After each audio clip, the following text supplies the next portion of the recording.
If you've entered this video, it's because you obviously love One Piece, but it's also very likely that you've just finished watching the anime and want to switch to the manga because you're seeing that the Elbaf arc is incredible.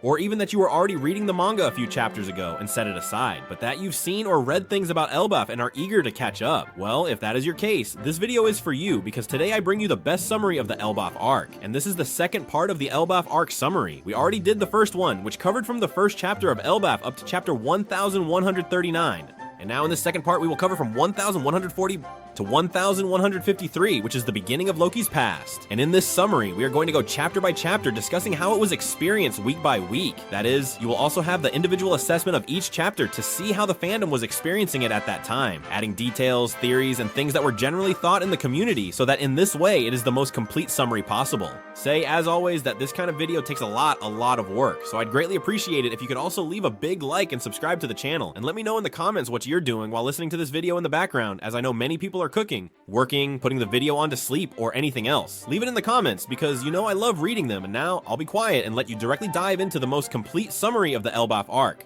We start with the mini story, continue the mini story of Yamato, and we see that this continues, and we see the pilgrimage to the temple of Yamato, Volume 26, and we see Who's Who with ulti placed on a target while knives are being thrown, trying to hit or miss her. I don't know. Honestly, they haven't hit her even once. This mini story is dragging on quite a bit and nothing is happening for now, but folks, I still have faith that something is going to happen. Have confidence in this mini story. We start the chapter right where we left off in 1139, and Scapper Gaban had told Luffy to take the keys if he wanted them, by the way. Some people who saw the review of the last chapter where I said that Scapper Gaban's brother, like making a joke, they thought I was serious. Honestly, I don't know the level of these people really, a bit sad. And it's that Luffy tells him why he has to remove the key, just give it to him and that's it. And then we see Rhodes say, "What do you think you're doing, Mr. Garp?" And we see Scapper Gaban laugh and say, "Hey, what's up? Can't you take it from me?" He taunts Luffy and Luffy says, "Eh? You'll see." And we see how Zoro remembers some words Kaloon told him and said, "My father was a pirate. He was even able to defeat the warriors of Elbaf." Then he already knows that he is going to be powerful. We see how Luffy tries to take the key from him, but Scapper just dodges it, and we see that Luffy tries many times. He keeps dodging it and says, "Well, that's enough. I'm sorry, but I really need to go to Loki right away. Plus, I also want to get back to the party." And says, "Well, then take it away from me." And Luffy keeps trying to take the key, and we see how he imbues the key with Haki and hits Luffy from above. Then we see everyone saying, "Hey, wait," and says, "Well, this has to be a joke, right, Luffy?" That's what Nami says. And Luffy stands up, and Scapper Gaban tells him, "By the way, nice hat. It suits you better than that helmet, don't you think?" And Luffy says, "Sure, it's a treasure Shanks entrusted to me. Now give me the key." And he says, "He entrusted it to you? I thought it was a gift. That Shanks is inconsiderate." We see how he keeps dodging Luffy all the time. Then we see Luffy say, "Idiot, don't twist my words and don't say those kinds of things about Shanks without even knowing him." Then we see him stick the key into Luffy's head and it leaves a rather funny shape. And we see how Scapper says to him, "So you're one of those brats who doesn't know when to shut up." So well, he shuts him up directly with pulls out the two axes he has. And he uses a technique called Jasho Takaru. And then we see how he throws several slashes in the air with his axes. And Zoro shouts to dodge it and jumps directly to stop the attacks with his swords, as this would have likely caused very strong damage to Luffy. We're talking about an attack from Scapper Gaban for a reason, obviously. It's dangerous. And then we see Scapper Gaban say, "Well, his crew has good members." Then we see how Luffy transforms into Gear 5th and they say, "Let's go, Zoro," and they go 2 against 1 against him. Then Scapper Gaban says, "So his white form was true." I like the white form thing because it suggests there's something curious behind it, right? I mean, beyond the Nika thing, maybe, I don't know. I'm eager to see it, to see what happens. And I find it quite interesting. Then we see how the part of the castle they cut falls directly from Elbaf to the very bottom part. I don't know if this will have any implications in the future or not, but well, we'll see in the future what happens. And then we see how Luffy and Zoro launch directly at Scapper Gaban, and just when they're about to attack, he drops the axes and says, "I surrender." Then they sort of overlook it and say, "Huh? What kind of joke is this?" And he says, "Well, relax, I was just playing with you." And he says, "What do you mean you were playing? But just a moment ago, you tried to kill me. You're alive, aren't you? So it doesn't matter what I did, Scapper Gaban. Besides, the key you're looking for is next to you." We see that indeed, Luffy has it next to him. And Rhodes says, "Wait a moment, listen everyone, this man really is." And then Scapper tells him to shut up and says, "Don't say another word, Rhodes." And we see how he puts on the hat, starts to leave and says, "If when you decide to leave Elbaf, it is still the peaceful place as always, then please come look for me." And we see how he pretends to leave. Then Luffy and Zoro get angry and say, and why would we want to see him again? Exactly. Now get lost, idiot, and thanks for showing us where that key was, but don't think I'll look for you. And then we see how Scapper remembers Shanks and said to him, hey Shanks, do you really think trusting that kid just like that is a good idea? And we see that Shanks told him, haha, of course not. I know well that he will do something that will satisfy you. And then we directly move outside the castle and see how this thing ends. I don't know exactly what will happen with Scapper Gaban. Maybe he will help us with something that is coming, especially at the end of the chapter, but I find it interesting. Then we see how they are in this walrus school that they showed us in previous chapters, and we see how the students start to look at the sky and say, huh, there's something up there, isn't there? And one says, yes, it's like a bird, it's a bird, something like that. And someone says, well, that's not something strange.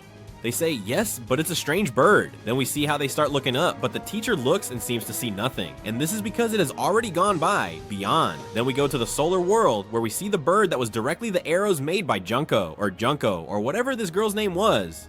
And we see them say, there's a school over there. We couldn't find a more perfect place for the summoning. Then with a hand, a circle is made. Marking that usual symbol on the ground, a lightning bolt strikes, and two other people emerge.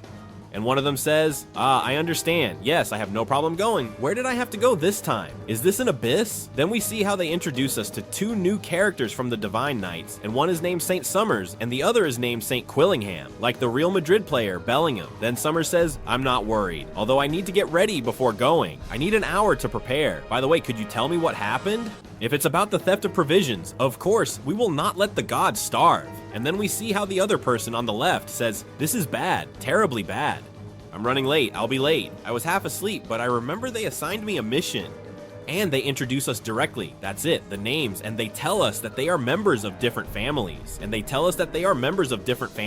And it's curious because the design of one of them is like a kind of dragon with a dome on the head, and the other is an old man, an old gentleman there with his tattoos and his things, and well, he's like in underwear with hearts.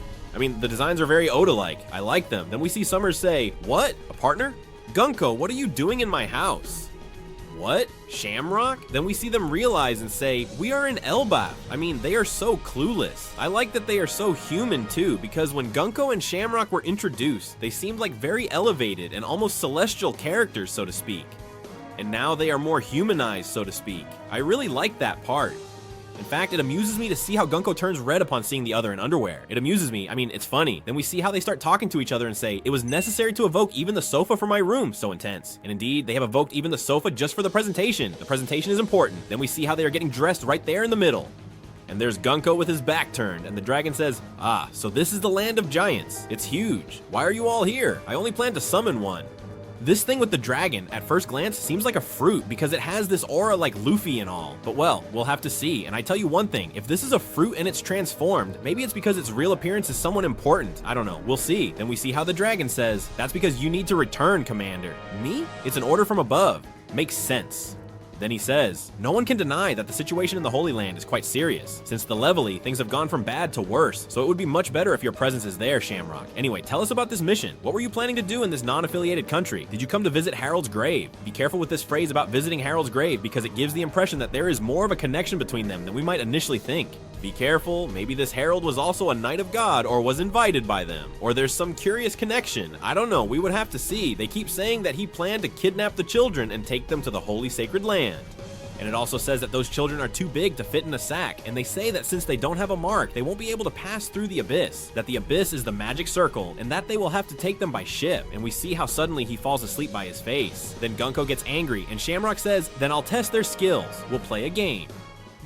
Careful, be careful, because I have the feeling I think everyone has more or less thought the same, that something very similar to the game that took place in God Valley is going to happen. Something like that, but instead of killing children, maybe it's to lock them up or put them to sleep or knock them out or something like that. It could be interesting. I mean, maybe it could be a very similar game. The fact that each one, the one who gathers more children or something like that to take to the Holy Land, will be the winner of the game or something like that. Or maybe the one who kills more giants. I don't know, it could be quite interesting. I think it would be something fun, and I like that these two have come because now there are 4, and surely they will do the typical thing that Oda does in each arc, which is to divide the buggies, as he has already done, but this time divide them to face a single enemy, which would make sense.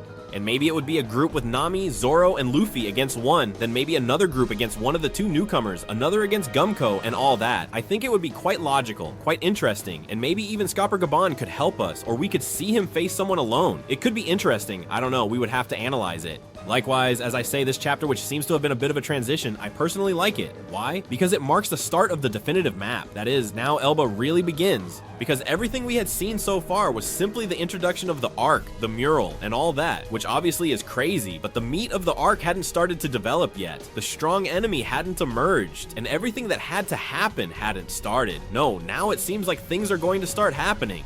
And I am very curious to see what happens when Luffy and the others go down for Loki. If they release him, if not, what happens with this? What state Loki is in? I would like to see it, really. I am very curious and find it certainly interesting. So, I really want to see how this arc progresses. I'm very hyped. I've been telling you since before it started. The buff was going to be very good, and now, after this, it looks very interesting. If you have any theories about the chapter, you know you can leave them in the comments because I'll read them. Also, let me know in the comments everything you think about the chapter. We start with the chapter and move on to the mini-story, and we see that Yamato's mini-story continues. We are now at part 27.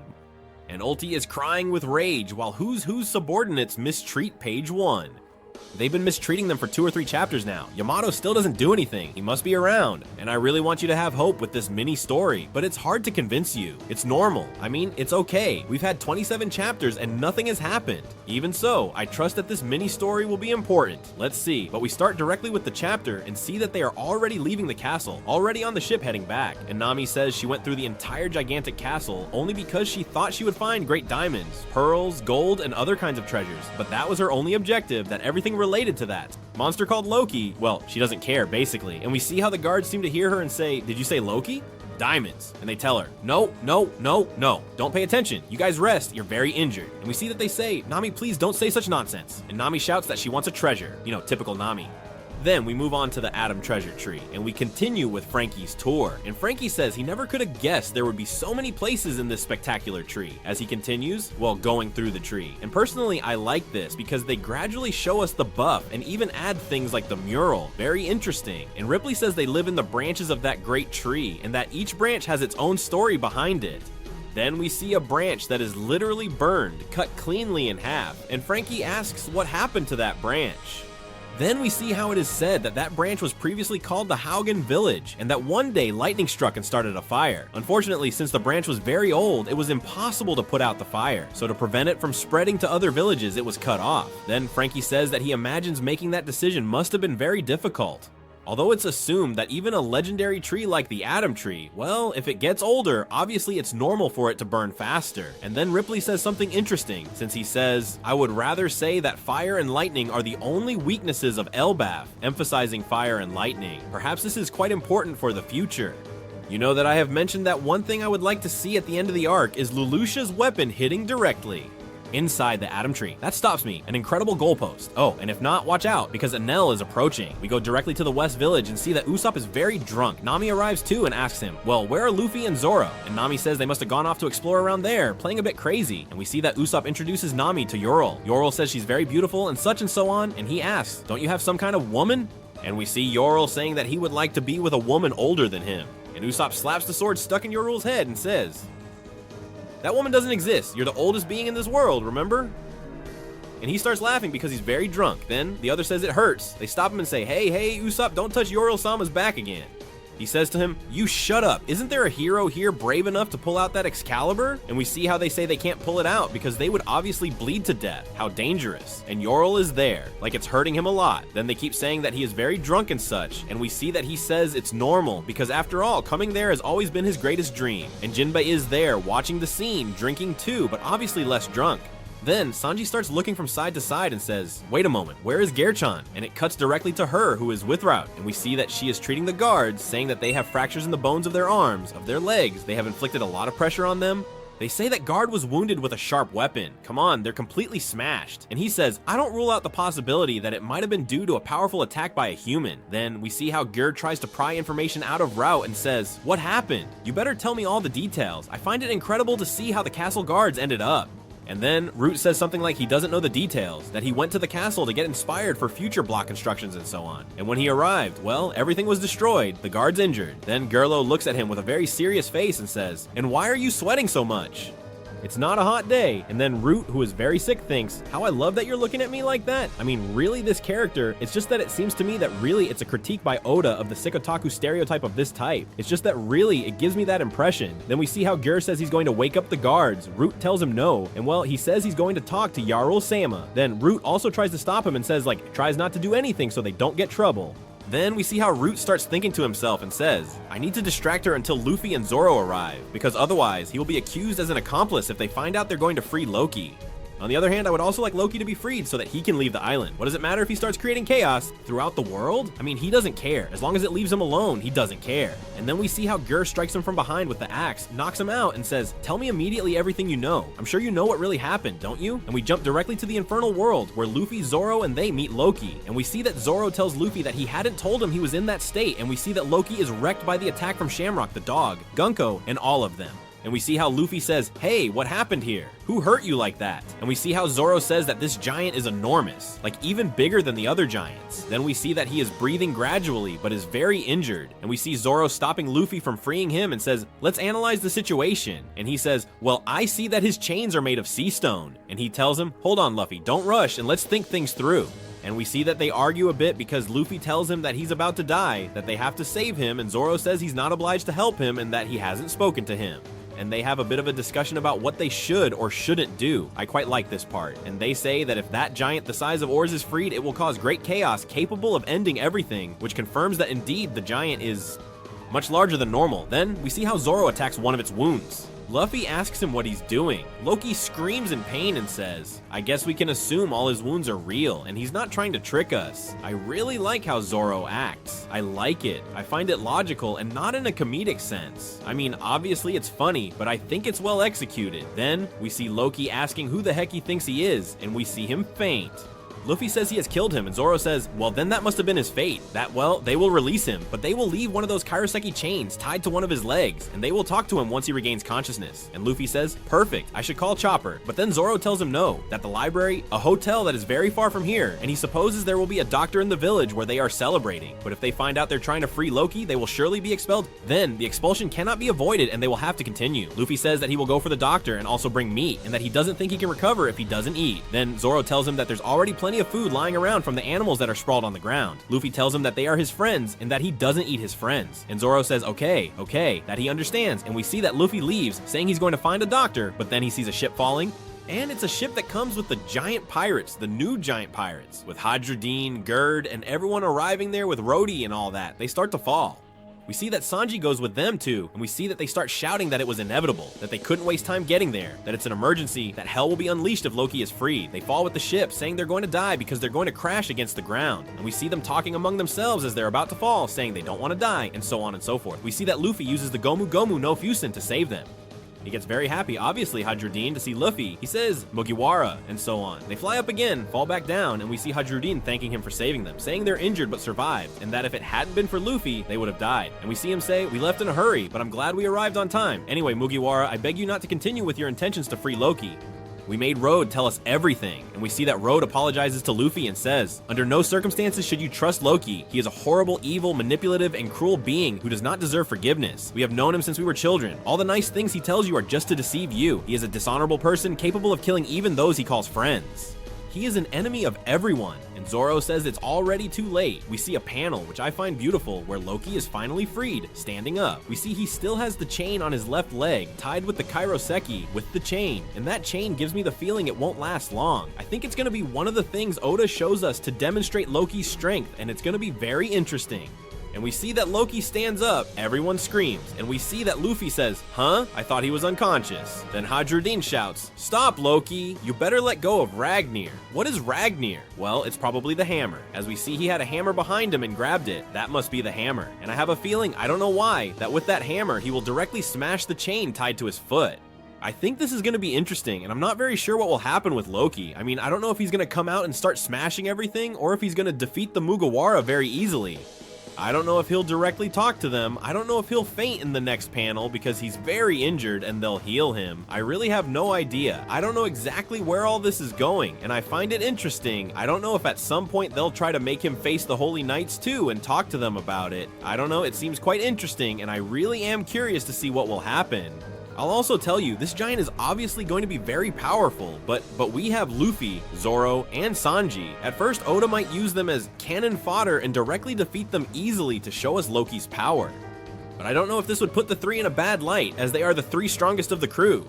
Especially considering that Luffy has already defeated Kaido and has the other two in his crew who are the strongest. So I'm not very sure what's going to happen with this. Let me know in the comments what you think, because I find it interesting and I'm a bit lost. Let's move on to the chapter and continue with Yamato's mini-story, which is now at volume 28, and nothing continues to happen. Really? This is surreal? Trust this mini-story, please. I'm not giving up hope that Kaido or Blackbeard will show up at some point doing something, please. On the cover, we see Yamato hitting Who's Who and telling him to set those girls free, referring to Ulti and also page 1. But now we start the chapter and head directly to the school.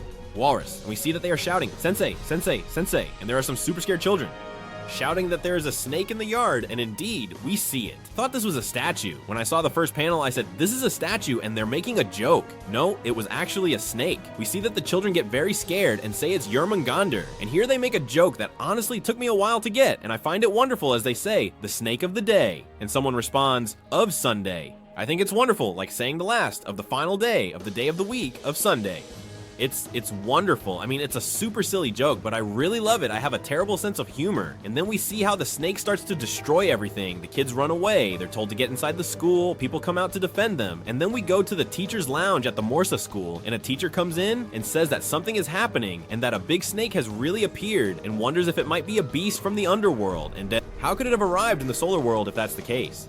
Then we are introduced to 3 characters. Blade Sensei, who is the math teacher, Principal Kiba, who is the principal of the Walrus School and is actually a walrus, and Angja Sensei, whom we already know as the librarian and language teacher. They say they have to evacuate and call the Okashira to help the children until they arrive. The children start to cry. It seems like the snake is going to eat them. Then the principal appears with a hammer, hits the snake in the face, and the snake flies upward. We also see how when finishing it off, Saul appears, throws a punch with Haki, landing a blow that pins it directly to the ground and manages to defeat it. Really, it's surreal that Saul has Haki and they don't have Haki.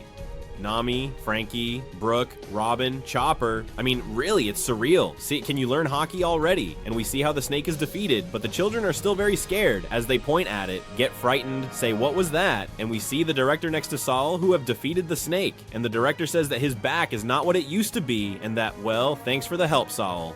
Then Saul says to him, don't worry anyway, where did that snake come from? Then everyone becomes very happy, defending Saul Sensei. We see how the children wonder if their director was also a warrior, and that the rumors they've heard about Saul Sensei being strong are true, and that he was actually a member of the Navy. They become very happy, they are surprised, but Robin asks, Saul, are these kinds of monsters common in the solar world? To which Saul replies that no, there are more common and less dangerous wild animals. And Chopper says that obviously it is gigantic. We see how Saul talks to the children, calming them, telling them that he's sorry, that it must have been terrifying, and the children say no, quite the opposite.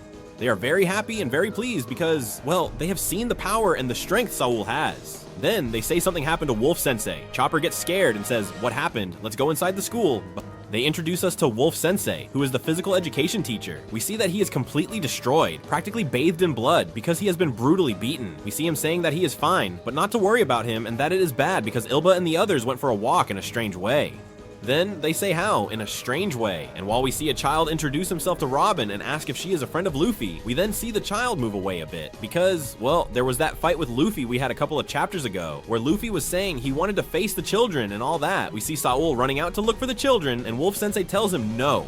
That under no circumstances should he touch the children. This sentence is a bit strange. Why do you think Saul would touch the children? This is really odd. In fact, even Saul is surprised and turns around like, what are you telling me? Like, what are you saying? Saul asks the other children where Ilba and the others have gone, and they say directly to the beach. Then we see a line of children who are directly heading to the beach. And he says, Sensei, what do you think happened to them? It's like they're asleep. Also, they don't respond. And Robin says, asleep but walking? And they tell him, yes, that's right, that they are all asleep and don't respond to anything they are told. Then they shout at them to come back, asking where they are going. They say to blow the horn, that the whole country needs to find out about this. And the children continue sleeping, but also walking. And we see in the background an arrow that we could obviously understand was from Gunko, so be careful with that. We see how Saul says that calling the whole country is a bit exaggerated, and says, Saul, this is a strangely abnormal situation, just look towards the forest. Then they blow the horn. Saul, Robin, and Chopper get scared. We look ahead and see shadowy creatures emerging from behind.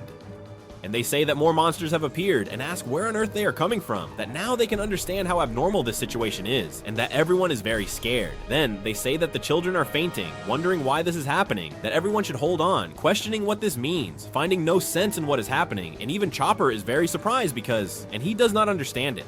And Chopper says to get him down from there, that he wants to examine them and take a look, and please try to see what's happening. They say they are going to stop the other children and take them to a safe place, and then we switch to the hellish world, just when it was getting interesting. We go to the hellish world, and here it's also getting very, very, very good as well. As Loki says, "Idiot, did you really think that the Kairoseki chained to one of my legs was going to be enough to suppress my power?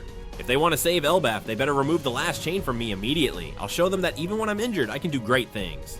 And we see a Loki who is very, very, very, very, very battered, but he's still standing and still doing things and still moving that giant hammer. Then Luffy asks him what he's going to do, and Loki replies, "They won't. If I hit several times, I'll end up hitting something. Soon a sea of fire will spread across the island." You know well what Elbaf's weakness is, right? And just as we said in the video regarding last week's chapter, we see how Loki, he says, "I'm going to finish them all." He strikes the wooded area, and at that moment, a lightning bolt directly enters the tree, causing a fire. Something that, as I said, we already predicted in the previous chapter, because Ripley directly said that the weakness of Elbaf was fire and lightning, just as Loki repeats this phrase too, which I quite like. And it shows that Oda is planning things, and that I'm not crazy. That phrase wasn't put there just for show. Then we see how everyone sees the lightning and they say, "Yaro-sama, there's a fire on the south side of the island."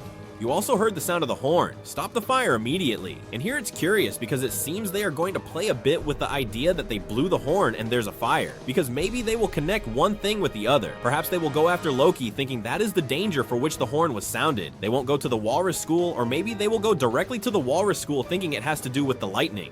I don't know. I think they might play around with this and it could be good. We return to the Walrus School and they say, "Saul Sensei director, I feel like I've seen those monsters somewhere," says Angui. Then he says to her, "Are you serious?" And Angui replies that it's something that happened in class today. We see the children inside the classroom and they say they don't know that Loki has a big hammer. With that, he will destroy the world. Of course not. The one who will destroy the world will be Nika himself. And here, it's that these are really the typical things that Oda puts in because they are important in the long run. It presents us with a Nika that instead of being white is black and also has a slightly more diabolical appearance, so to speak. Not as angelic as Luffy might be, so maybe this could be the bad Nika or something like that. That it has Kurohige or something that can play with it. I don't know, we'll investigate it, we'll think a bit about theories regarding this, but be careful, because this is not put for nothing, and then at the end of the chapter, we'll see it. Then the kids start showing their drawings and say, "Look, wow, how scary. You look, this Loki is more terrifying." He's wrong, the most terrifying in the world is Fenrir. "Hey, don't stand on your desks," says the teacher as everyone is climbing onto the desks, showing their drawings of things that scare them. And someone says, "Whoa, I'm scared of ghosts." "No, the Draugr." "No, the storm." "No, the Nidhogg." "No, Jormungandr. The most terrifying is my mom because of her face." Angui says, "Well, you've seen the drawings well." To which a girl responds, "Sensei, this conversation will definitely give me nightmares tonight." And she says, Phew? I'm sorry, Ilva, but their drawings and essays have really helped me understand their personalities better." And we see she's holding a drawing of the same wolf shown to us before, like in a silhouette, implying that it all relates to them. And Angui says that as you can see, those monsters are what the kids imagined when they thought about what scared them the most. So they say you must be joking, and here I must say that what I interpret, but I'm not entirely sure if it's completely like this, is not so much that they have managed to manifest things that scare them a lot, but perhaps they are manifesting things they have in their heads because they are dreaming since they drew that recently. But then it would certainly be a skill with difficulties in using it, so I'm not really sure if it would be like that, or if it will be as simple as being able to bring out what scares you the most in your head. Although I understand that you have to be asleep as well. I don't know, but this ability seems very interesting to me. And then we see a panel that I find marvelous. It seems spectacular. I really love this panel. And we see the three giants looking towards the horizon, and we see beasts that even for them are already extremely large, emerging as if from behind the mountains, and it is noticeable that they are drawings, but they are incredible. And we see that they say these are the creatures that children fear the most. And we see a dragon, very similar to the one we saw in Punk Hazard. We see a bear, we see a bird, we see a giant, we see a wolf, a cloud, a ghost, an evil Nika, like a skeleton over there. We see a ghost of a woman who looks like Big Mom. I mean, I'm telling you that these drawings obviously have hidden things. I'm telling you already. In fact, in the live stream where we reacted to the episode, that you can go see it. Zero up, you know? I said it is a coincidence that many of these things have to do with the Straw Hats. The cloud obviously has to do with Nami's Zeus. Nika obviously has to do with Luffy. The ghosts, even the skeleton, could have to do with Brooke. The bear we see could be related to Kuma, whom we know is with the Straw Hats, even though he is not properly part of the crew. I don't know, it might even refer to things from the final war, and that the dragon could also be Momonosuke, that the giant might be Loki in the future who helps us, that Nika could be Luffy 100%, that the rest are the Mugis. I don't know, it could make some sense, but these drawings to me are not placed randomly at all. If you have any ideas about this, let me know in the comments. And now to wrap up the chapter, we see how the Celestial Knights are talking. We see how Gillingham is sleeping and says, "Now we can start." Well done, Gillingham. The effect ends once the children get on the ship. Do you think the children can be controlled at that moment? And then we see them start to laugh, and one says, "Love is a double-edged sword." And then they ask, "Hey Gumko, what are you most afraid of?" And Gumko responds, "Nika." And the chapter ends saying, "Elbaf is in trouble, and there will be no manga next week." Which obviously I don't like, and this word obviously has given much to talk about. Since I have seen many theories about Gumko are coming out, I will bring some to the channel because there are some quite interesting ones. But to me, the whole topic of playing with fears, what they have brought here about these enemies, I don't know how they are going to defeat them, if the giants will defeat them, if it will be a very big problem. I don't know, but it seems very interesting to me. So we begin with the chapter and directly with the manga, since this time there is no cover, no mini story, nothing. I think Oda got tired of drawing Yamato's mini story in which nothing has happened for a while. 25 weeks already, that is half a year, and Oda has decided to remove it and said, "I'll put the manga directly, and next week we'll see if I continue with Yamato." And we continue right where we left off in chapter 1142. And if you remember, in the previous chapter we saw how the Walrus School children, some had gone out sleepwalking. And they were leaving in a line all the work of the Divine Knights, Sacred Knights, or whatever you want to call them. What do you call them? Let me know in the comments. And also, on the other hand, we had that they had freed Loki. So we're going to see the continuation of these two fronts in this same chapter. And now we directly continue with the part where the children escape and we see Saul, Chopper, and Robin running out, saying to wait, to stop, and all that. And we also see that the creatures revealed in the previous chapter came directly from the children's minds. I have to say that a lot of people said they had taken the children's drawings and made them real. I mentioned that this was not the case, that it was something else, and at the end of the chapter it has been revealed what it was. So as I said, we see these creatures attacking Elbaf, throwing lightning, attacking bridges, causing destruction that is totally brutal. They show us the title of chapter 1143, which is Holy Knights, or as I say, Divine Knights, depending on the translation. And we see Saul start walking next to the children and calling them by their names, Yvonne, Magu, Ronja. And he says, yes, it seems they are sleepwalking. Then he realizes they have some sort of white cloth, or rather a bandage, and says, what is this white cloth? Where are the children going? What's happening? Saul does not understand anything at all. And Robin says, hey, be careful, Saul. That professor warned us not to touch them. And Chopper says, the one that was covered in blood. And Saul says, I know, but the children, there doesn't seem to be anything nearby. We can't let them keep walking like this. It's dangerous. And then Saul, faced with the danger that will probably occur and indeed does, decides to try to grab the children to stop them from walking further. But to his surprise, while he is saying that he wants to take them back to school, some kind of invisible thorns appear. That is, we the viewers see them, but Saul does not, and he is pierced directly by the thorns, not only on the arm where he touches them, but all over his body, and it seems like he is very hurt. That is to say, this is a bit dangerous, because I do not understand how it works. That is, he touched the part with the thorns, supposedly hurting his arm, but in the manga, you can see how blood splatters everywhere. I don't know if the injuries have affected him elsewhere somehow, like if the spikes expanded and it wasn't shown and it's a bit flimsy, or if it's just that so much blood came out that it got all over his body. I don't know. Being in the manga, it's a bit difficult to interpret. What do you think? Saul obviously screams that it hurts. Everyone is surprised. Robin and Chopper ask what's going on. Saul, what happened? If something pricked him. And then we hear a message being sent to everyone saying, I'm calling from the Walrus School. All the children have suddenly fallen into a deep sleep, and 9 of them are walking away, but they remain unconscious. And we see how there are some children who are asleep but still inside the school, while the rest keep walking, and we continue seeing the monsters attacking Elbaf. We go to the West Village and see the giants, Dory, Brogy, and the rest, who are having a party and drinking alcohol like rascals, indulging in eating and drinking. We see that they are there, listening to the message. They say they don't know what the cause is, and then the giants say, the school children, my children, are there. And then they also mention that it's not just that, but some mysterious beasts have come out of the forest. So they say, monsters? Will those little ones be okay? And we start to see how they begin to worry about the children, which I must say seems like an interesting detail to me because we had always been shown the giants from the viewpoint. Very barbaric and very crazy and all that, but seeing they also have a paternal side, which is completely logical, I must say I quite like it. So kudos to Oda for showing something a bit different in this chapter, which I must say he has done a couple of times during this chapter. And it is precisely because I personally did like it. I have to say that I have seen many people who did not like the chapter. And I must say that when I was watching it, most people told me it was nothing special. Some gave it 4.5, others maybe gave it a 5, others at most a 6. But in general, I saw that people were quite disappointed with the chapter, or it didn't really matter to them. This is also accompanied by the fact that I must say I haven't seen much excitement this week around the chapter. In fact, many people were telling me, wow, has the chapter already come out?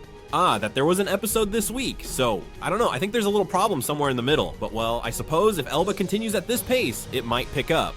Or not. Continuing on, we see that what is giving the signal, what is sending the message, is a Dendemushis from Elbaf. I must say I have seen 20 translations, and everyone calls it something different, so we will call it Dendemushis from Elbaf. And in fact, they say this Dendemushis is only used in Elbaf. In others, I've seen they say it only works in Elbaf. I really don't know anymore. I really don't know. It's honestly surreal. You have to review 20 translations. And if you check the official one, don't trust it too much either, because sometimes they change it, so I don't know. The message says the kids were heading towards the 8th branch, and then we see how Brooke, Nami, and Jinbe say, hey, this was too sudden. Are they okay? There is also the fire. What is happening there? They are very worried and say this isn't normal. We see from outside how the fire looks. We see how Elbaf is at this moment. They say that if it is the 8th branch, that means the backside, and if everything will be okay. Then we see how the giants, who are very drunk, keep worrying about their children, and we see how Yonosuke says, this is terrible. My great-great-granddaughter Elva is there. And then people say, what do you mean great-great-granddaughter? And Nami gets angry and says, hey, you are all too drunk. We can't lose our heads at a time like this, says Brooke, as his head is, well, outside his body, because since he's dead and also drunk, well, I really can't handle this. And then suddenly, the most epic entrance in all of Elbaf's history arrives. You start to hear, wow! Ring, ring, ring, ring, ring, ring. And a ship begins to come flying from the sky. Everyone is surprised and they say, wow, that was fast. And we see 3 giants appear on a ship and they say, the fire squad is on the way. Go, fire brigade. We count on you. We see that they are heading towards the fire, but suddenly a skeleton wearing an Elbaf suit comes out from among the trees. Hits it directly with a glove, destroys the bow, breaks it completely.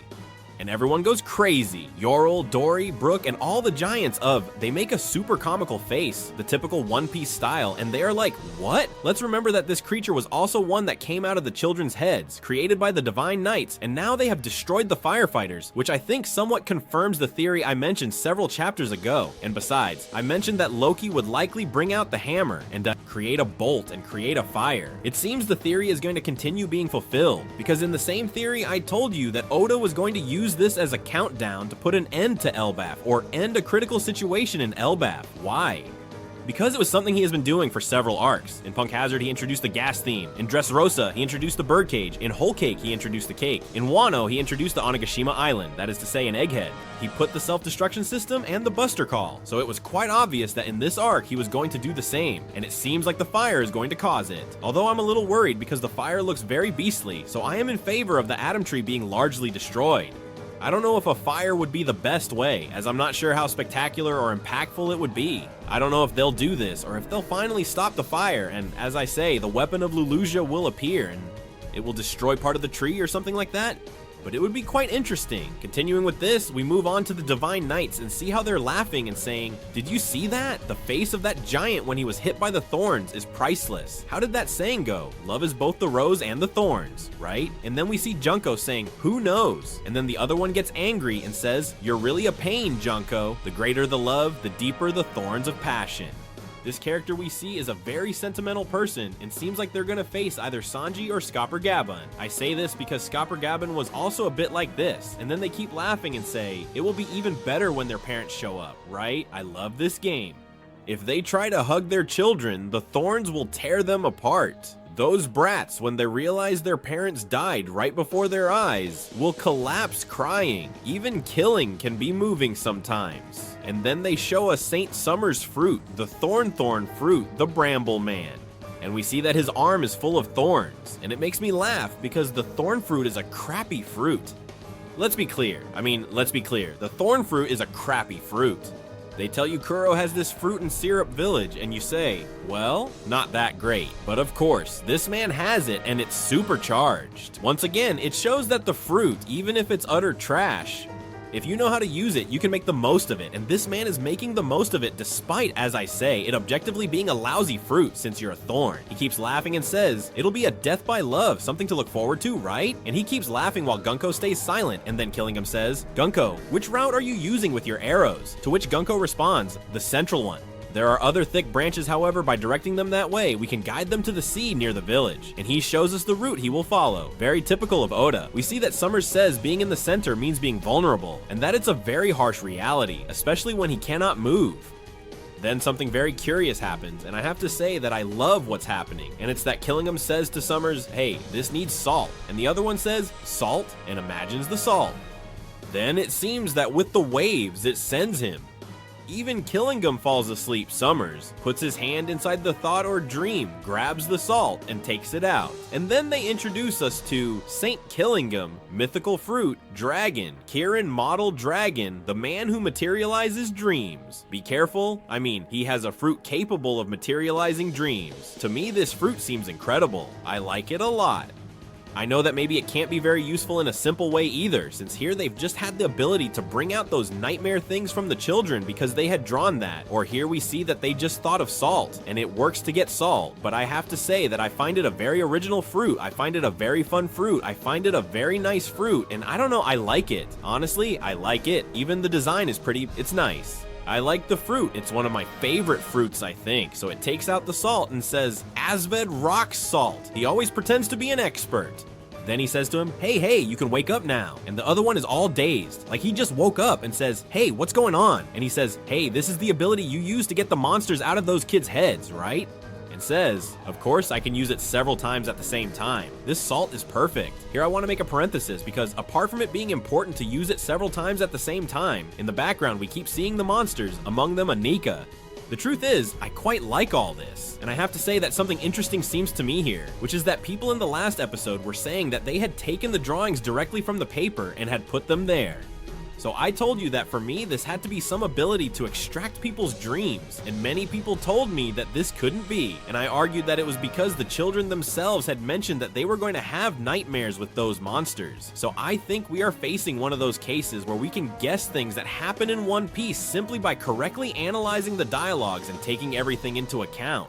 So I think it is something positive for Elbaf and something to truly appreciate. I believe that during the Elbaf arc, every dialogue must be considered. In fact, with the hammer and the lightning and the fire, I also got that from a dialogue in the manga. And I told you, hey, I think Oda included this dialogue because this is going to happen. And so far, twice I have mentioned it, twice it has happened. So be very careful with all the dialogues, read everything, read it in several translations, and analyze it well. Because it seems to me that we are going to find out about things even before Oda includes them, which I think is spectacular. They continue talking and say, the ship docked in the village is only for giants, but we should be able to create our rainbow with a painter, referring to that stone used to paint rainbows and go through them, let's say.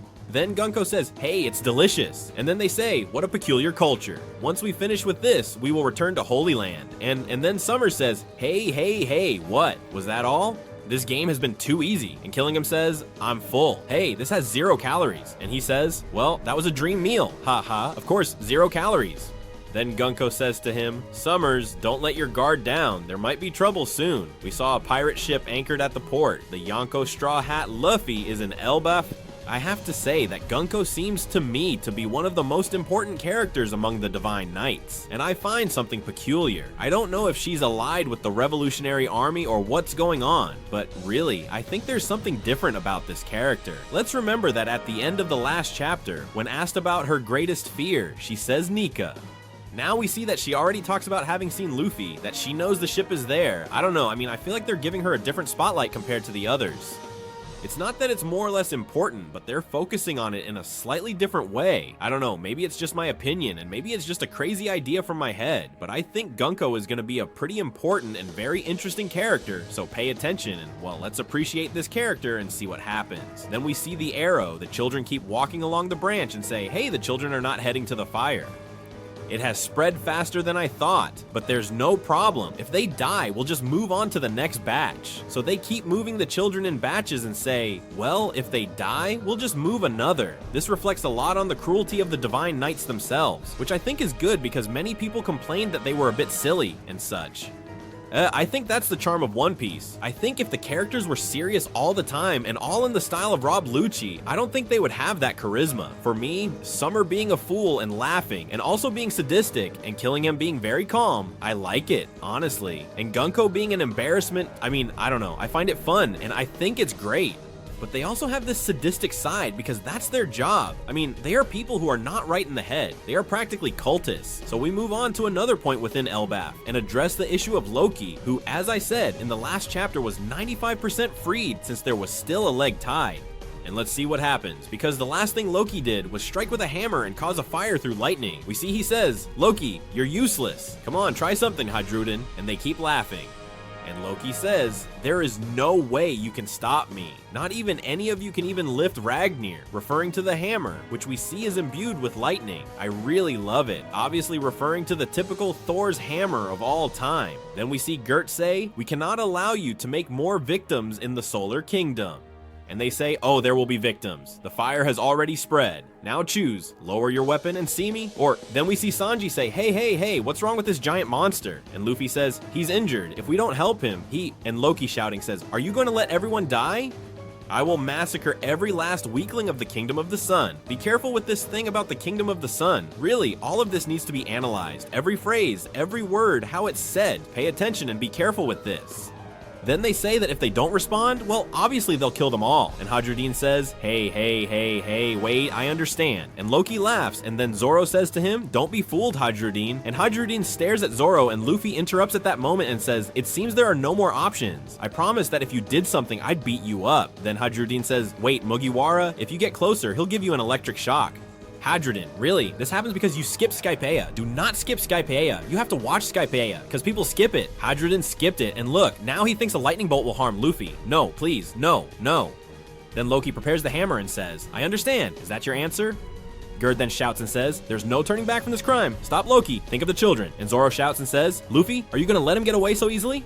His wounds will reopen anyway. Then Luffy prepares a Gomu no, and we see how Loki says, damn it, it seems I've lost this time. And he uses third gear and uses the arm Baroon and directly hits Loki in the chest, and just then Loki, due to the wounds, falls to the ground.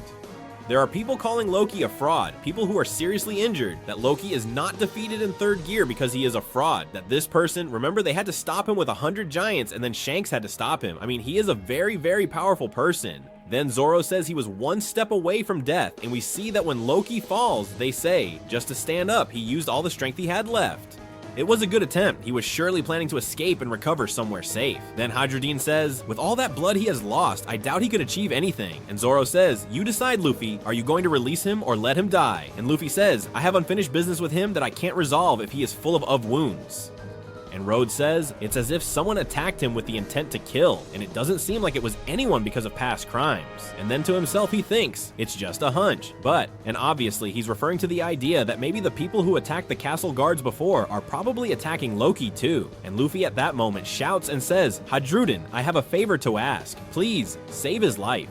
I don't care what kind of person they are, I can't let them die. And I love this, really, I love this. It's one of the things where Luffy keeps dropping little gems bit by bit and is improving a lot as a character. There are people who say, no, Luffy doesn't improve as a character, he's very flat. I like all of this about Luffy. In this arc, we already saw how when they meet Saul, he does something he never does, which is, besides having memory and remembering all of Saul's history and that he saved Robin, he introduces himself as a captain. He introduces himself in a way formally, and he stands in front of Saul and tells him thank you very much for helping Robin at the time. And to me, that seems very good. That is like a captain. Very, very, very good. I mean, that's not usual for Luffy. I think it's very good that he has it. And here I like it because Hadrudin says, please save their life. I don't care who they are. I mean, I don't care what they've done. I can't let them die. Like, I don't want them to die in front of me. I can't have a person here who is dying and let them die. I really love this. I truly love it a lot, and I love that Oda dares to do these things he hadn't done before with Luffy, and starts giving the character these slightly different angles. I like it, and very good, very good. We see Gerd treating Loki and says, how long will it take for him to fully recover?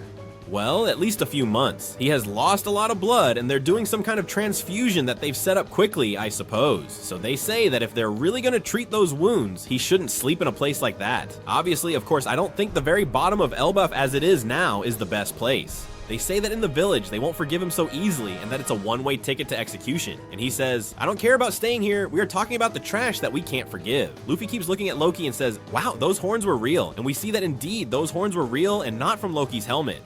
And they say, it is the mark of the ancestral giants. Our father Harold also had them, which was already revealed to us when we were shown the painting. And we were shown that he no longer had the horns, but that he did have them before. And they show us a flashback of Harold right with the two sons, with Hadrudin and Loki. And he said to them, you are my precious children. While I'm not here, I want you to get along. Do everything you can to support and protect Elbaf. I must say, I think the same, and with the end of the chapter, you'll understand me that Harold is hiding very ugly things. I mean, there's something ugly that Harold is hiding, and I like it, honestly. Interesting, but also in the continuation of the flashback, they show us how Loki defeats Hadrudin. He gives him a beating, there are even people celebrating in the background, and Loki says, how can I call such a coward my older brother? You are just a bastard, you will never be the true successor to my father. Since we see that Loki's mother and Hadrudin's mother were not the same, then they are not exactly of the same race 100%. One is, let's say, more of the ancient giants and the other of the lifelong giants. And a curious detail is that Loki, even as a child, already had his eyes blindfolded. I'm not sure if Oda will use this to suggest that he is blind or has some ability. I hope it's not random and has a reason. I think it does, but we can't fully trust Oda because he's one of the best, for better or for worse. So we'll see how it goes. But an important detail to mention, in the flashback it continues and Loki kept saying, Hadrudin, everyone knows your mother is mixed blood and has dirty blood. And we see that Hadrudin, after recalling this flashback, after having this thought, he grabs the axe, lifts it, starts looking down at Loki's neck, and a few giants have to stop him. Rhodes stops him, Gerd also steps in. That is, they all try to stop him and say, hey, hey, hey, hey, wait, calm down, Hadrudin. And Hadrudin says, there is no way I could forgive you. You insulted my mother and killed my father. And I love this. I really love this. I mean, I really like seeing Hadrudin like this because it makes sense. I don't care if Luffy asked me to spare his life because he has done something unforgivable. He has messed with my mother, insulted her, and killed my father. Obviously that I cannot forgive you. It's logical that I have this kind of rage. It's logical that I have this anger and want to kill Loki. I like it, and it's a slightly different angle because usually they don't show us these kinds of things, like such a cold revenge happening live and direct here. Normally these things are shown through a flashback or through anger and such, but he grabbed the axe and was going to cut his neck. This really, I love it. I think it's great. And the approach that Oda is giving to Elbaf seems quite different to me from what we have been seeing lately in One Piece, and especially for the better, since he is working more on character approaches and each one's own personality, doing it very well with Hadrudin. So from my point of view, I applaud Oda. To say it's spectacular and that I want to see this more often. In fact, as I said, the chapter doesn't have anything too crazy, but details like these make me say, wow, give me more. Please, I like it. And at that moment, Loki says, do it. It's pathetic to see my cowardly brother like a madman. You're so obsessed with your personal dramas that you can't see the forest for the trees. Don't tell me you also believe other people's nonsense. Do you really think I killed our father? And the narrator says, what is Loki saying? And Hadrudin is left surprised. I really love this. I love this. I love this. And not just because from Loki's first appearance, I told you that everything said about him was a lie. This, for starters, I told you, this thing about him killing the father is a lie. If it were that simple, they wouldn't tell us. They'd leave us a bit of mystery and then show it. Obviously, this is a lie, and there's something fishy going on. From the very start, I told you that what Oda wanted to do with Loki wasn't to make him the god of lies in the sense of deceiving. but rather that the lies revolve around him. And I like that he said this because it seems like a much more interesting approach to the character than the fact that he simply creates illusions, lies, or something like that, because that would be quite obvious and straightforward. The fact that he is the god of lies because lies revolve around him seems like a spectacular twist to me, and I like the character more. So it implies that he didn't kill his father, that there's something strange there and something is happening. This opens up a lot of possibilities for us, and we'll see what happens if really Harold. And let's see what happens. If Harold was really bad, if Harold was good, if he was one of the Divine Knights, if the mark they had from the Divine Knights on the throne was because of Harold, if he appeared later, if it was them who killed him. There are many mysteries, but it's starting to get a bit exciting in the middle. Elbaf is starting to get going. Elbaf, well, I think it's already started. These creatures have started appearing. The Divine Knights have appeared, and they have started to kidnap. To the children, Loki is telling his story to the others. We have Zoro, Luffy, Sanji there as well with other giants. Let's see where this leads. I don't know exactly how all the sides will come together or what will happen exactly. So let's start with the chapter and go directly to the side story, as the side story of Yamato returns. The interesting side story of Yamato, young Oni Yamato, and his pilgrimage to the temple, volume 29. In 29 episodes, nothing has happened, and indeed, in this one either, since they free the carpenter Monatomo and also the young ladies from the restaurant, defeating the remaining beast pirates with Who's Who and the rest. But really, nothing interesting is happening. I still trust this mini story, okay, but really that? We need 30 chapters or more for something to happen. It really hurts a bit, but now we start the chapter and we start with a bang, and here we see Frankie surprised and saying, "What the heck is that?" The two continue their tour of the Atom Tree, and we see Ripley saying, "Who knows? What do you think it is?" And we see a very old building that seems to have been some kind of laboratory. It gives me the impression from the outside that it is a laboratory, a library, or something like that, and we see that it seems to have been abandoned for a long time, as it has a lot of vegetation on top. And they say it has been here as long as they can remember, says Ripley. Science is all that comes to my mind, and we see how he laughs and says, "Since you're a robot man, I thought this place would make you very happy." And Frankie says, "Why would this structure be in the land of warriors?" And we see that nothing fits. It's a super strange place. But suddenly Lilith, the Vegapunk, shows up there, who is alive in Elbaf, I mean, because everyone is alive and the only one who isn't will be. And Bonnie, who are there, and say, "Hey Frankie, so here you were. I just wanted to show you this place." And we see that Bonnie is very happy and says, "Frankie, everything here is incredible." And Frankie is surprised and says, "Lilith, Bonnie, what are you doing here?" And says, "We got lost, but now you found us." "I guess even a genius can get lost," says Frankie, obviously referring to Bonnie. It's not that Vegapunk is a genius, but Bonnie is very clever. And we see Ripley saying, "I'm glad to see you here. Someone blew the horn a while ago, so the forest must be in danger." And we see Lilith saying, "I understand. Anyway, this place is incredible." And attention, because something very important and very interesting is coming, and it says, "According to my deductions, I can say that this site has been here for 3,000 years. 3,000 years, 3,000 years. It's crazy, it's crazy. I've seen people who were surprised that they are such ancient figures, even older than the Void Century. But we must keep in mind that this has already been mentioned several times in One Piece, and if I'm not mistaken, the oldest date we have in One Piece is from 5,000 years ago. That is to say, there's much more beyond the Void Century. There are many things to discuss, and everything we see that has to do not only with the Void Century, but even before, makes me very happy, because it doesn't just indicate civilization, but it indicates that there's a story to tell. And if there's a story to tell, and Oda is giving us all this information, it's because he's going to tell it at some point. So theories about this site will not be lacking. I have to say that I would need to analyze the situation of this place a bit more, see a bit of what it is, and look a bit inside of it. But at first, if this has been in Elbaf and has been in the Atom Tree, it makes a lot of sense for it to be something like that. Like an ancient civilization that surely involved all the giants, all the people who have been inside, because given the size, I think it's a place like a giant, since we see Frankie too small for the place, and Ripley at a height that I think fits quite well, but it gives the impression of being something like a laboratory, a library, or something like that. And we need to see if there's something inside that we can use, read some book, use something or the like, because this from 3,000 years ago is important, and that they have placed Vegapunk here, it is no coincidence. Therefore, this is going to be one of the most important buildings in Elbaf, and I really like the whole tour of Frankie, as it seems the most interesting to me. Honestly, of everything, I think Frankie is doing the most interesting stuff, since we've seen the mural and we've seen this. I really like that Frankie is going to be the person discovering all these things, and that through him, we are learning everything. Also, remember that Frankie is the person who had the plans of Pluton, so who knows if Oda is involving Frankie as the person who has to learn all this for a specific reason. I don't know, we'll see in the next chapters, but it could be that it's not a coincidence. They continue talking, and Frankie says, "Hey, how did you figure that out? I can't believe something so old can exist." And Frankie is with many One Piece fans. And Ripley says, I don't think I can say anything to refute you. Not even the inhabitants of this country know about the origin of this structure. It's surreal. I mean, it seems surreal to me that they don't even know it. They didn't know about the mural. They don't know about this. I like that the giants, who are people that have been around for so long, who are so old, had no idea about this either. And I mean, for them, 3,000 years is not that crazy since 10 generations ago, which is a lot. But being giants and being such a closed off place, they should have much more data and many more references about what this bar is all about. Lilith says that she must say it is worth investigating that place and says, I even think about staying to live here. And Frankie replies that they will surely get lost again, so he will accompany them. And Bonnie suddenly screams. They get really scared and say, what's wrong, Bonnie?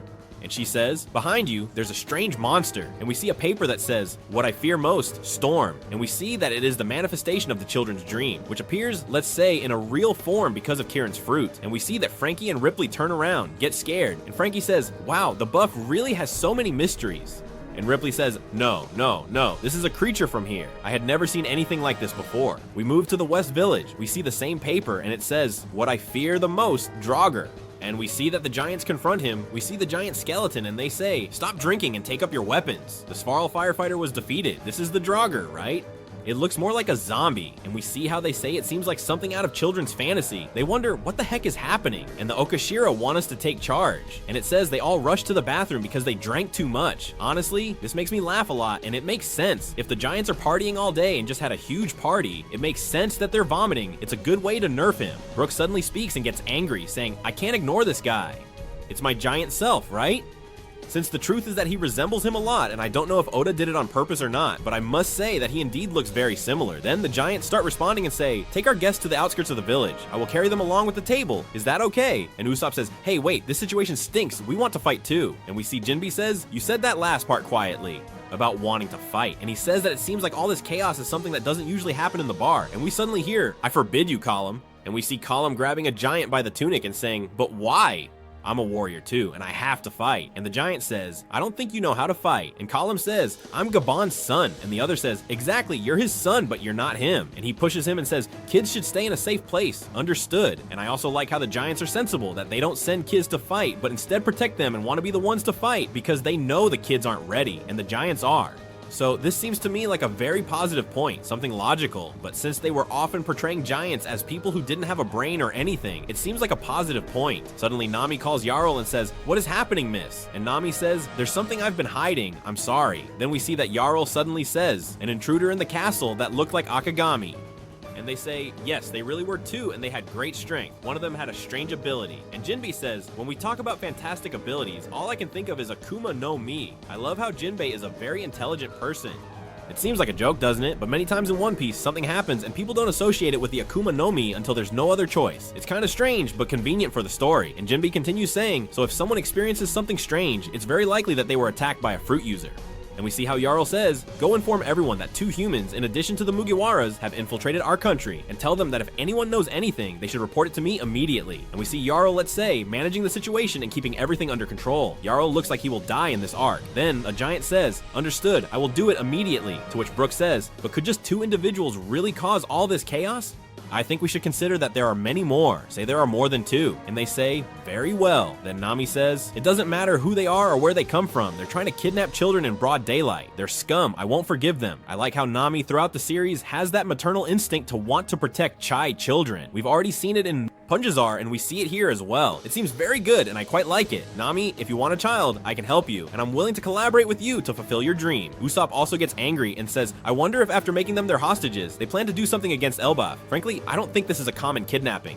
And we see how Jarl says, in any case, we will not allow it. Then we see that they start talking and say, we will help you too. We will bring ships to evacuate the people. Don't talk nonsense. You are our guests. All you need to do is go hide somewhere. And they say, no, please wait. Where are Dory and Bragi? The 2 of them ran to the bathroom. They were very drunk. They tell us again that indeed they were drunk. And right now they are not in a state to defend anything. Jinbe says that if the intruders are human-sized, then they will be able to find them more easily. And Usopp says he's right, let the giants handle the giant monsters and they'll look for the intruders. And Brooke says it's fine, but Elbaf is too large to walk around.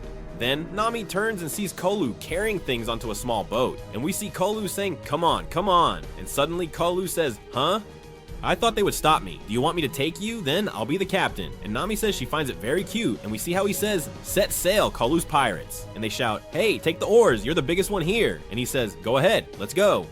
This is so funny to me, it's really funny. And then we move to another point in Elbaf, and we see the Divine Knights. And we see Gunko listening to the message they're giving with headphones, and we hear them say, this is a message for all the inhabitants of the solar world.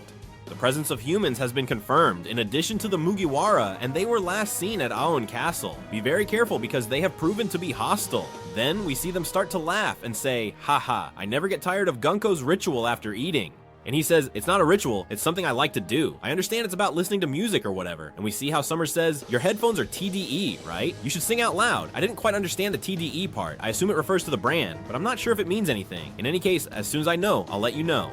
It also adds that it's great to have a hobby that you can take everywhere, and asks what her favorite song is, and she responds, New World, which is actually a song she sang.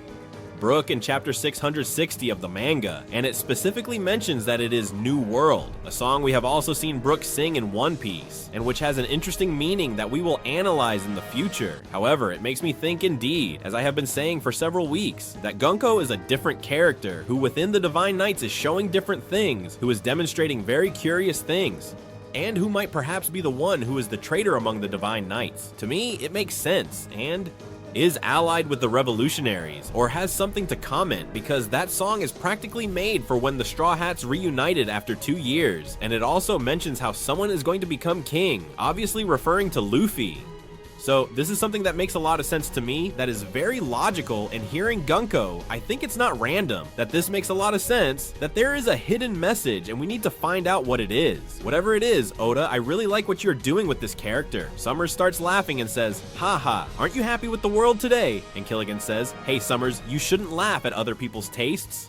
And we see Summers say, sorry, look, that adult is trying to save the children again. And we see Saul in a position that honestly made me laugh a lot. And we see him with 2 shields pointing toward the children, and we see him say, this way they won't be able to stab me. Now I can stop them from advancing. You can do it, Saul. Chopper and Robin shout from afar. And we see how the children start to go in a line along the arrow. Saul stands in front holding 2 shields and says, from what I saw, they are following this bandage. Moreover, they are heading towards the fire. They will die if I can't stop them. And we see he sets the shields. Finally, the child stops and says, good, he finally stopped. But the one behind keeps walking. They bump into each other and end up hurting themselves with the thorns and screaming. Then Saul says, what does this mean? He starts to say he's sorry, begins to ask if they're all okay, and says that if they stop walking, they start hurting each other, and wonders if there's something that can be done. Then Robin becomes very worried and says, how awful, who could do something so cruel? And we see Robin saying, there's no doubt, Saul, it's the work of a devil fruit. I love that it took you 3 chapters to find out. I thought it was simply that the children had gotten bored and started playing a game they made up themselves. Then Chopper says, those bastards must be nearby. And Saul says, but if we try to find the culprits, the children will keep moving towards the fire. As we already saw what happens if we try to stop those in the front, I'll try to stop those in the back. And we see how she throws a rope, ties the child, and manages to catch him, saying, great, I did it. If I continue like this, I can stop them one by one. But when it seems that the situation is at least half under control, suddenly Saul realizes that there is something nearby, and a new paper appears saying, what I fear the most, Fenrir.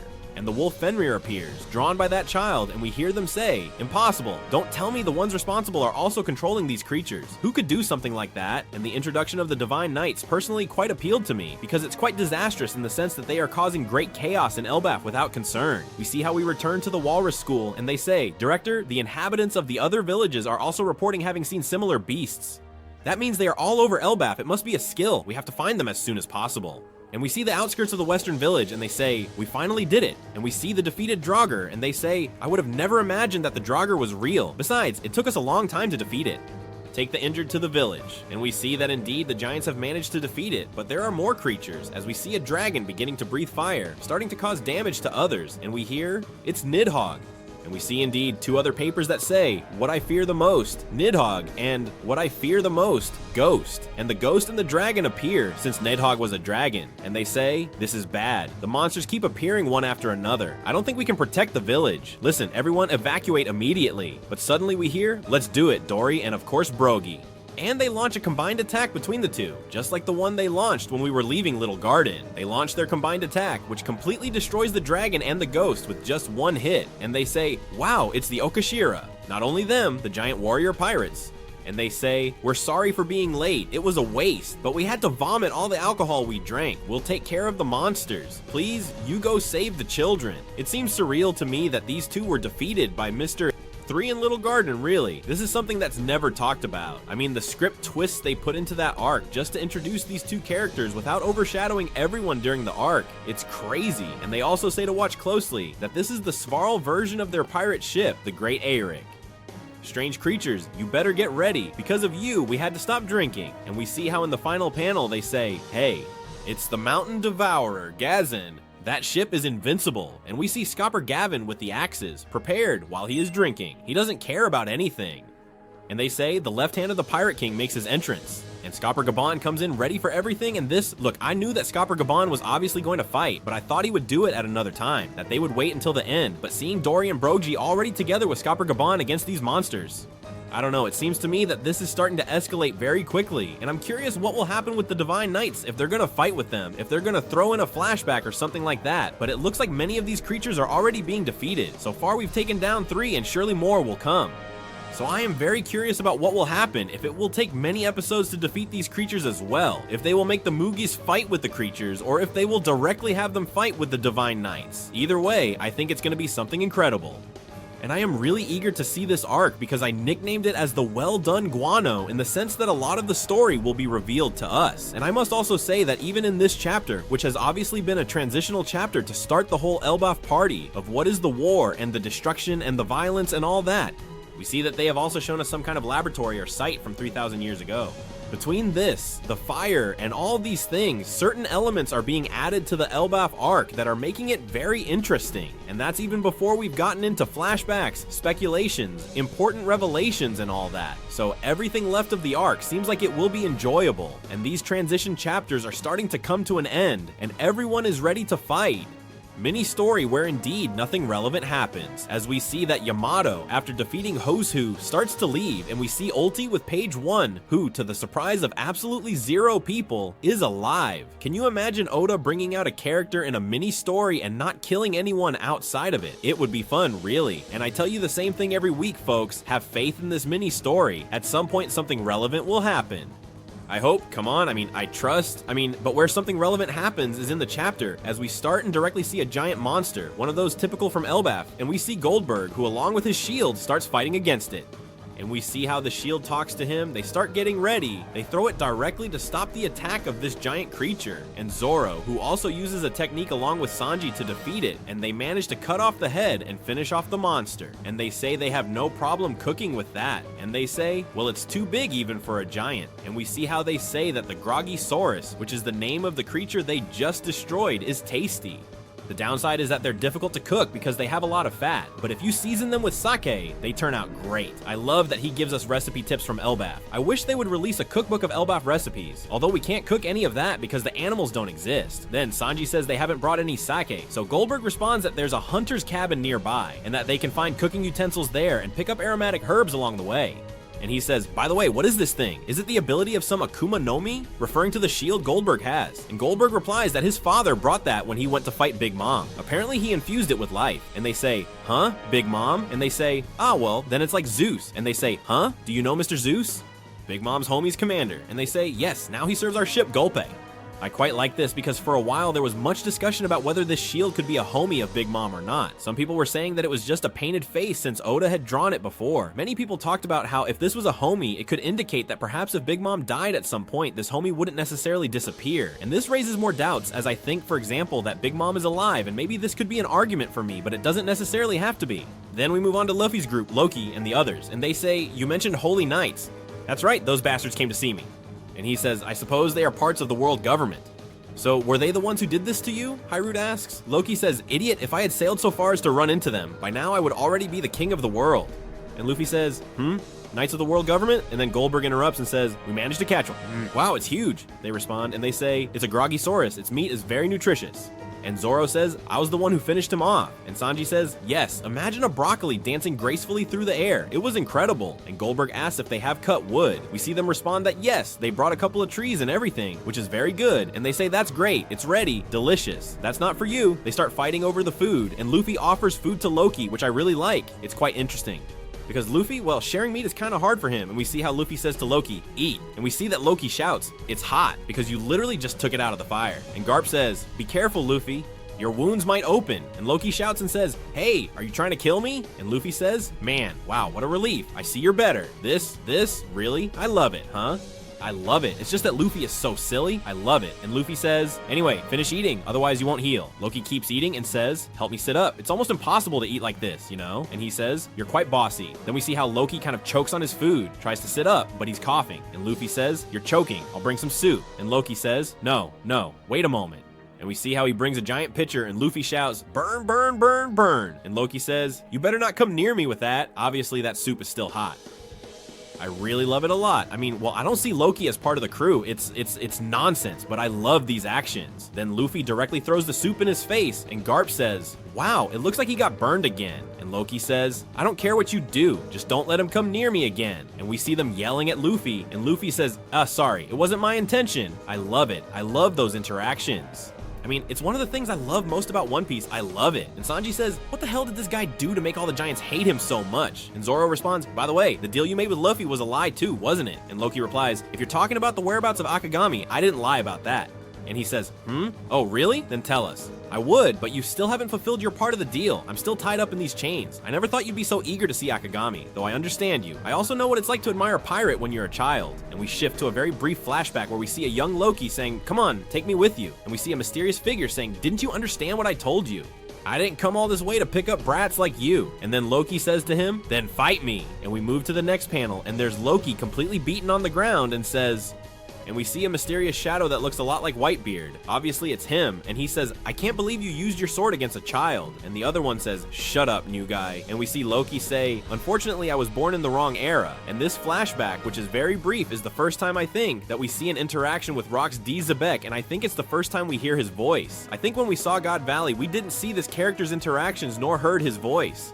I mean, I like it quite a bit. It looks very brief, and I think this somewhat rules out a theory I had that maybe Zebek wasn't so powerful and that he achieved everything by chance like Buggy, which is something I personally quite liked, thinking that maybe Zebek was Buggy's father, so it still cannot be ruled out, but that at the time, he wasn't strong, he was just very lucky, which is why he formed that crew and became such a large legend. But managing to defeat Loki, even if he was a child, seems to indicate that he is not completely weak. Then we move to the present and see Dory and Brookley fighting against the giant creatures created from nightmares by the Divine Knights. And we see them say, that Dragoa looks like a soldier.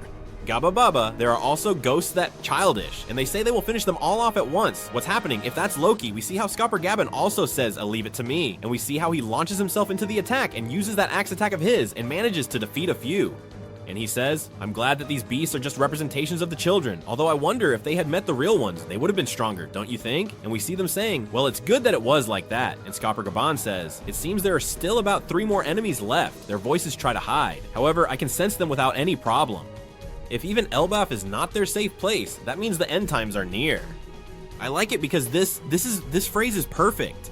To tell you that the final war is coming, that the final war is already here, the war is already here. I mean, I think it's very good. I think it's very good that it's Scapper Gaban who somehow says it and who leads to this. So it's very good. We move on to see the fire brigade and they say use the sea of clouds to put out the fire. And then we see how the firefighters start putting out the fire and say, the fire is relentless, we can manage it. And we also see Saul who says, thank you for your support, Fire Squad, but please, hurry up. And we see they have managed to defeat Fenrir, the one from the nightmares. And they say, the children are about to reach the fire. Then we see the firefighters again and they say, we are using full power. The valves are about to explode. And we see how the children are approaching the fire. And Saul says, whatever you do, please, put out the fire. I know you can. Come on, don't give up, I beg you. And we see the Divine Knights saying, look, Gunko, the children are about to be burned to death. I wonder if they will wake up when they're burning alive. I mean, I really like that they are such psychopaths because they are very messed up in the head, but they are not sadistic. So the Divine Knights we have seen are very silly. They are characters very much like One Piece, but they are also very sadistic. So I really like that they have that duality, honestly.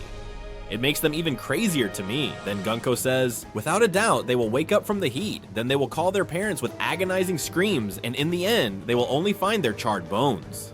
They're completely out of their minds. I love it. Then we see how Jinbei uses one of his attacks called Umigumo, which I think was the name of the clouds if I'm not mistaken. And they say, Fire Squad, why did you stop? The fire isn't stopping. And he says, we're at full power. The hoses broke down.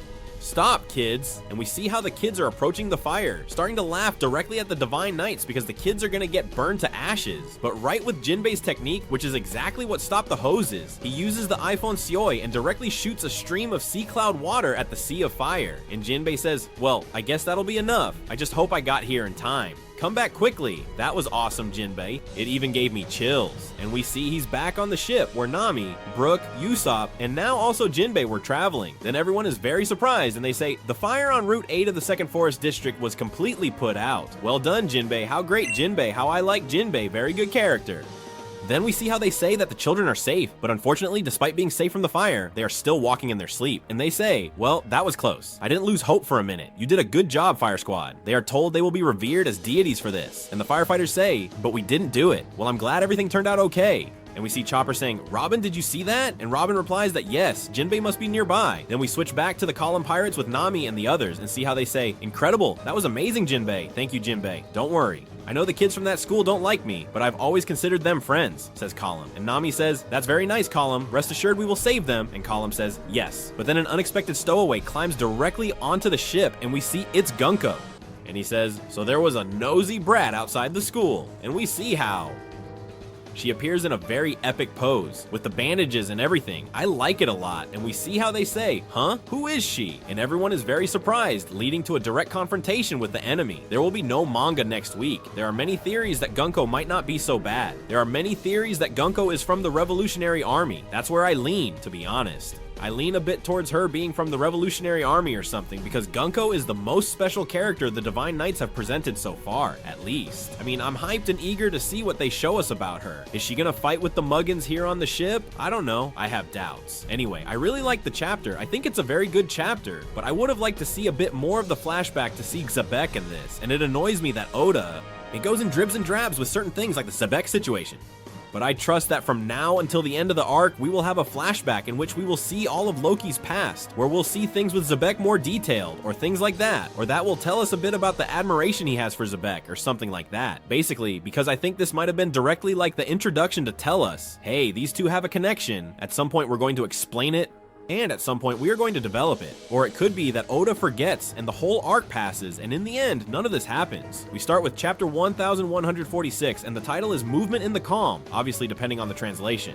And we continue with the short story of Yamato, which is already volume 31, and still nothing has happened, as what happens in this chapter is that Ulti and Page 1 thank Yamato for saving them. And they say they will be her subordinates. It seems we have a small alliance, I guess. I suppose they won't kiss her in the following chapters, although I'm already expecting anything. But in this mini story, nothing interesting continues to happen. Although I keep saying we should keep an eye on it, and I have faith.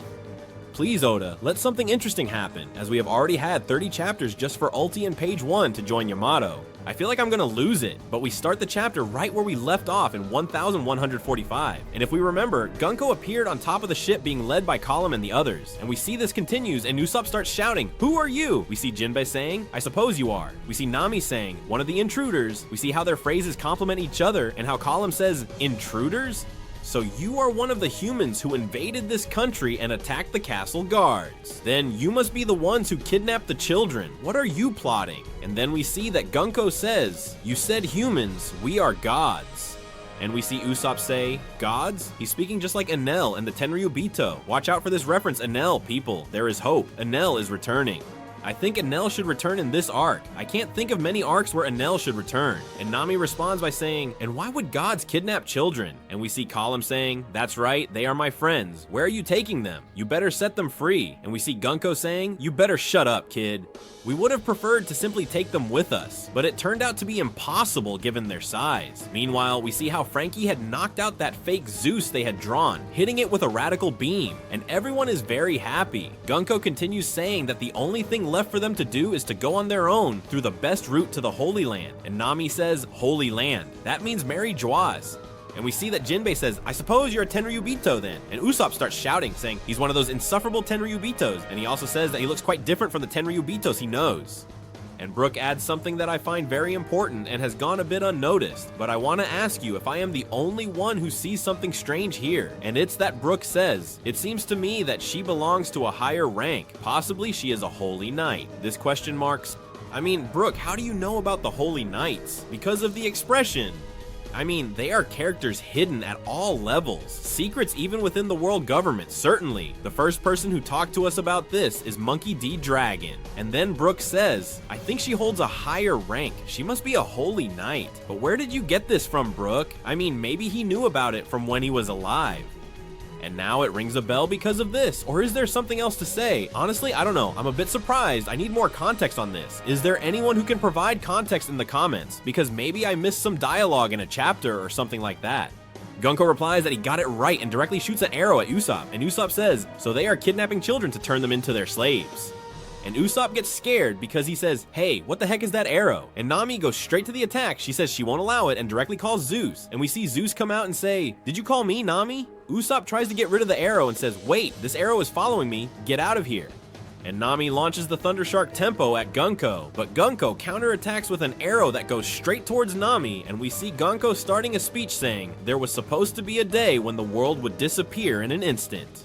We see that the attack returns towards Nami. Brooke gets in the way and takes the hit. Zeus starts to feel bad and apologizes for taking the attack, but it seems Brooke is quite okay, and Gunko continues the speech saying, however, a certain number of humans discovered it and managed to tell everyone. And we see Professor Clover, we see Robin's mother, we also see Vegapunk, but in the middle of the speech, Usopp launches his attack on Gunko and blows away half of his body, leaving him only from the waist down, and we see him say, don't even think a mere Tenryubito scares us.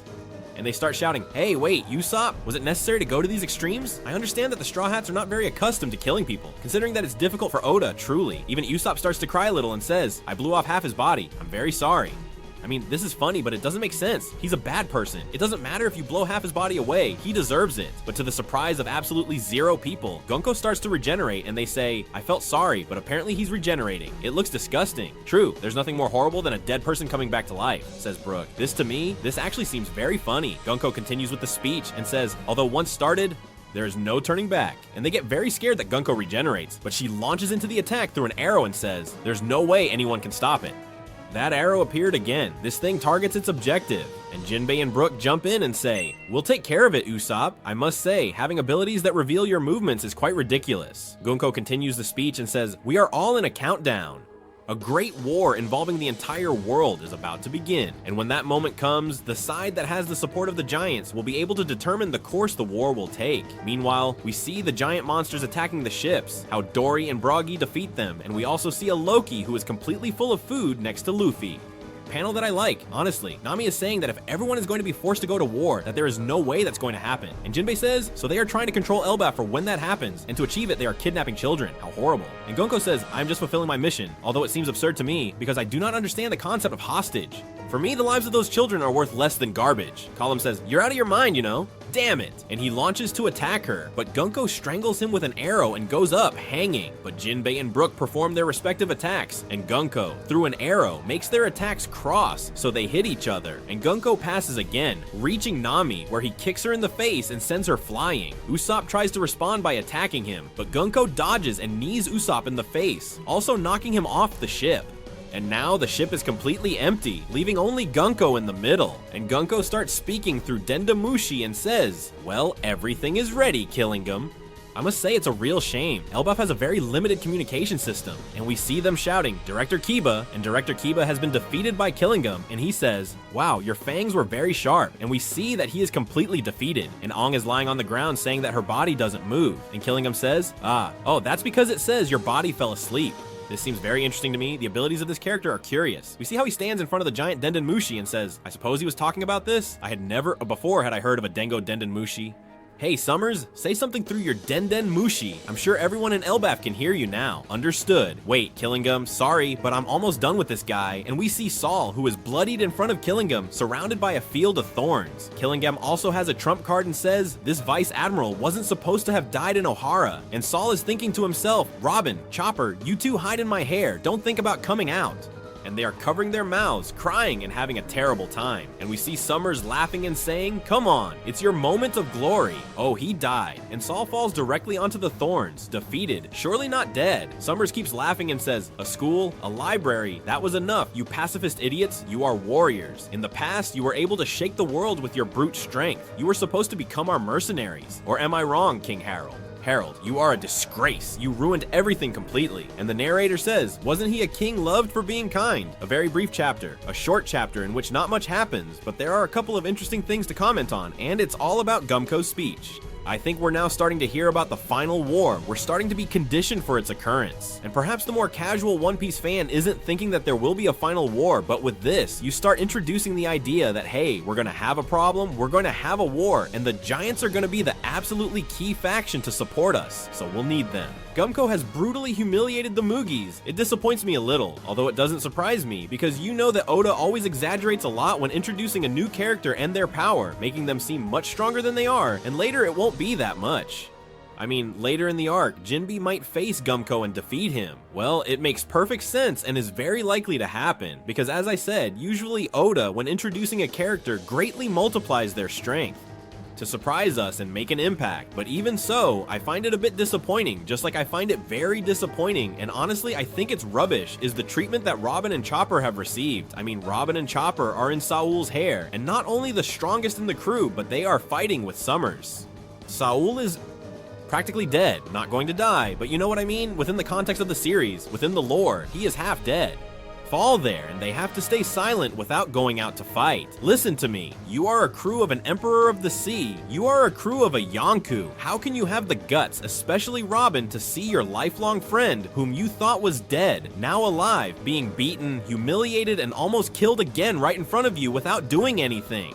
I really don't understand. It doesn't make any sense. It seems like a shame to me that maybe in the next episode they come out and fight, but right now this makes no sense. Chopper, activate the monster point. Fight, Robin, do something. I mean, I don't know. Am I the only one who thinks this is sad? That this is shameful? I just don't understand. What a ridiculous crew. Right now, I'm truly feeling like it's a ridiculous crew. What's the matter? If Sanji, Zoro, and Luffy aren't there, are you not capable of doing anything? I don't understand. Truly, we have few arcs left. Like, we have the fight with Kurohige. They're gonna kill all the Straw Hats. With Kurohige, you won't be able to hide. He's gonna catch you and kill you. Truly, we're gonna lose half the crew with Kurohige.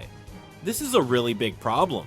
Here, everyone has to learn to fight or show some guts or something. It doesn't make sense. We start with chapter 1147, and the title is The Things We Fear. It depends on the translation you are looking at. We already know how One Piece titles are. We continue with Yamato's mini story, and still nothing relevant happens. Already on volume 32, there's Yamato eating rice balls with Rafie, and they're happy here because he freed the people and all that, but still nothing happens relevant. I still maintain that something important has to happen. I really don't care at all about this side story if nothing is gonna happen with Kurohige, Kaido, or at least something. That it be important?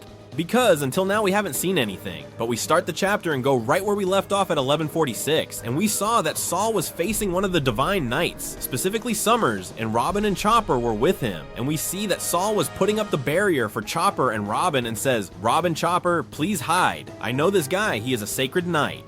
Here I need a bit of context. I mean, how do you know the Holy Knights? Why does everyone know the Holy Knights now? Saul knows them, Brooke knows them. This reminds me of when Nika came out. No one had talked about Nika, and then King knew, Kaido knew, Bonnie knew, the Gorosei knew, Kuma knew, Vegapunk knew, everyone knew.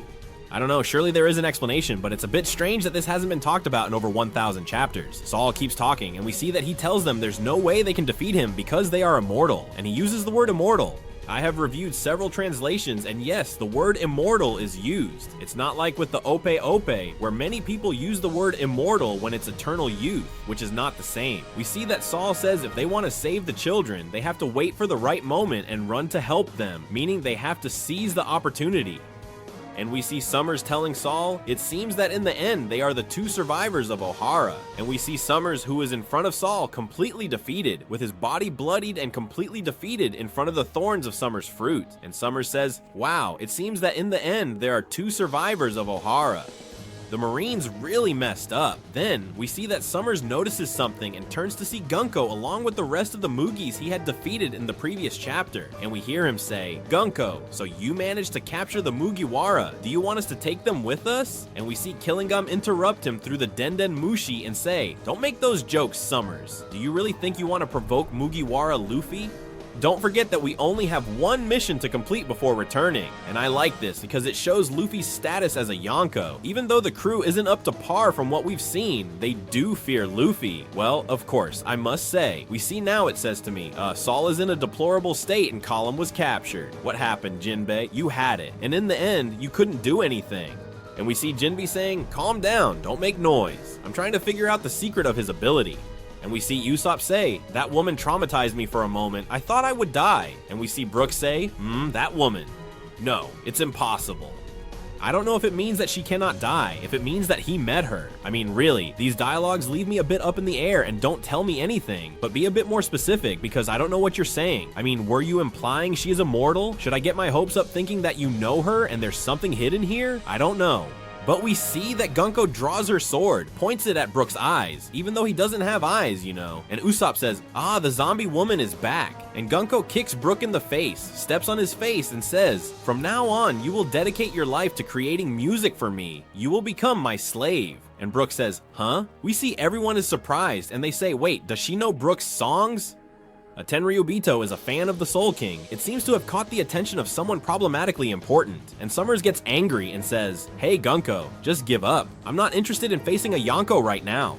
Let's finish the job and leave. And Brooke, pay attention because he delivers a speech that I love and says, I beg your pardon, miss. From the moment Mugiwara Luffy gave me a second chance at life, I decided to dedicate my entire life and loyalty only to him. And Gunko says, and what if I tell you that will only bring your death? And Brooke says, without a doubt, I would choose to die. I would rather die than live without honor.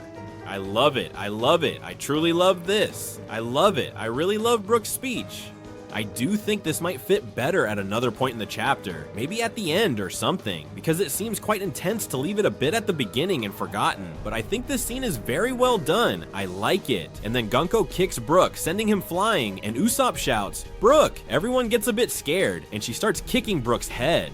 And doesn't stop destroying him. Then, Summer starts talking to Killingham on the Denden Mushi and says, everything is ready, Killingham.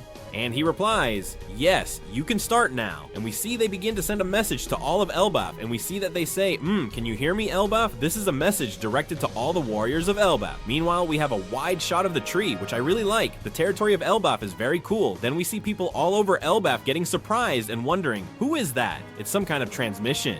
And Summers continues speaking and says, well, I suppose everyone is still dealing with those abnormal creatures that suddenly appeared. We are responsible for it. This is the dagger from the sacred land of Mary Jawas, the Holy Knight Summers.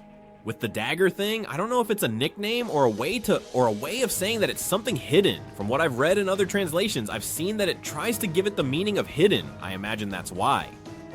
We see the solar world and we see people fighting and they say, he said Mary Joyce, so he works for the world government. What do they want? Okashira, they are broadcasting all over Elbaf. They tell Dory and Brogy, wait, did he just reveal his own identity? And Summers says, at this moment, I know you have surely already figured it out, but let me tell you that we are kidnapping 10 children. I forgot. A certain orange-bearded giant tried to play the hero and attempted to save them, but now his lifeless body lies in his own blood. And they say he's talking about Saul Sensei. Man, I don't think you have many orange-bearded giants around there. The message continues and says, that is to say, it doesn't matter if you try to rescue them after leaving them to their fate. Whatever they do, those brats will keep walking towards our goal. The game begins now. Unfortunately, we cannot show a video, and we see Killingham asking Angway what the names of the 10 children walking outside are. The children will wake up from their dreams at any moment, and we see the children waking up saying, hey, what are we doing here? Where are we going? I don't know, but something tells me this is a very far place. And they say, of course not. This route leads to our homes. And they say, yes, but haven't you noticed that we can't control our bodies? That is, they are returning home, taking a branch of the road towards home, but they can't control their bodies. And then we see a wide shot of them and it says, so whatever we do, we won't go home. I want to see my mom. I want to see my dad. That's impossible now. We're being kidnapped. And we see that they follow the line that Gunko drew with his ability. And Column says, relax, I'm here, unlike you. From you. I am a warrior. And just then, 2 of the monsters that were created appear, who are absurdly huge, and they say, a monster, a ghost. Save us, Kolu? And Column directly obviously gets really scared, and they change the scene and send us to Swarp's ship with Dora Brogy. And they say, it seems they finished off Saul. Let's go. We have to rescue the children. Okashira, there is a hole in the ship's hull and the oars are broken. Damn, what kind of creature could have done this? It seems it was those monsters in the shape of a woman. That one over there looks like my wife, says one. And he says, you'll be a dead man if she hears you say that? And one says, well, no, wait a moment. That one over there looks like mine. Wait a moment. They're supposed to be creatures based on the children's fears, right?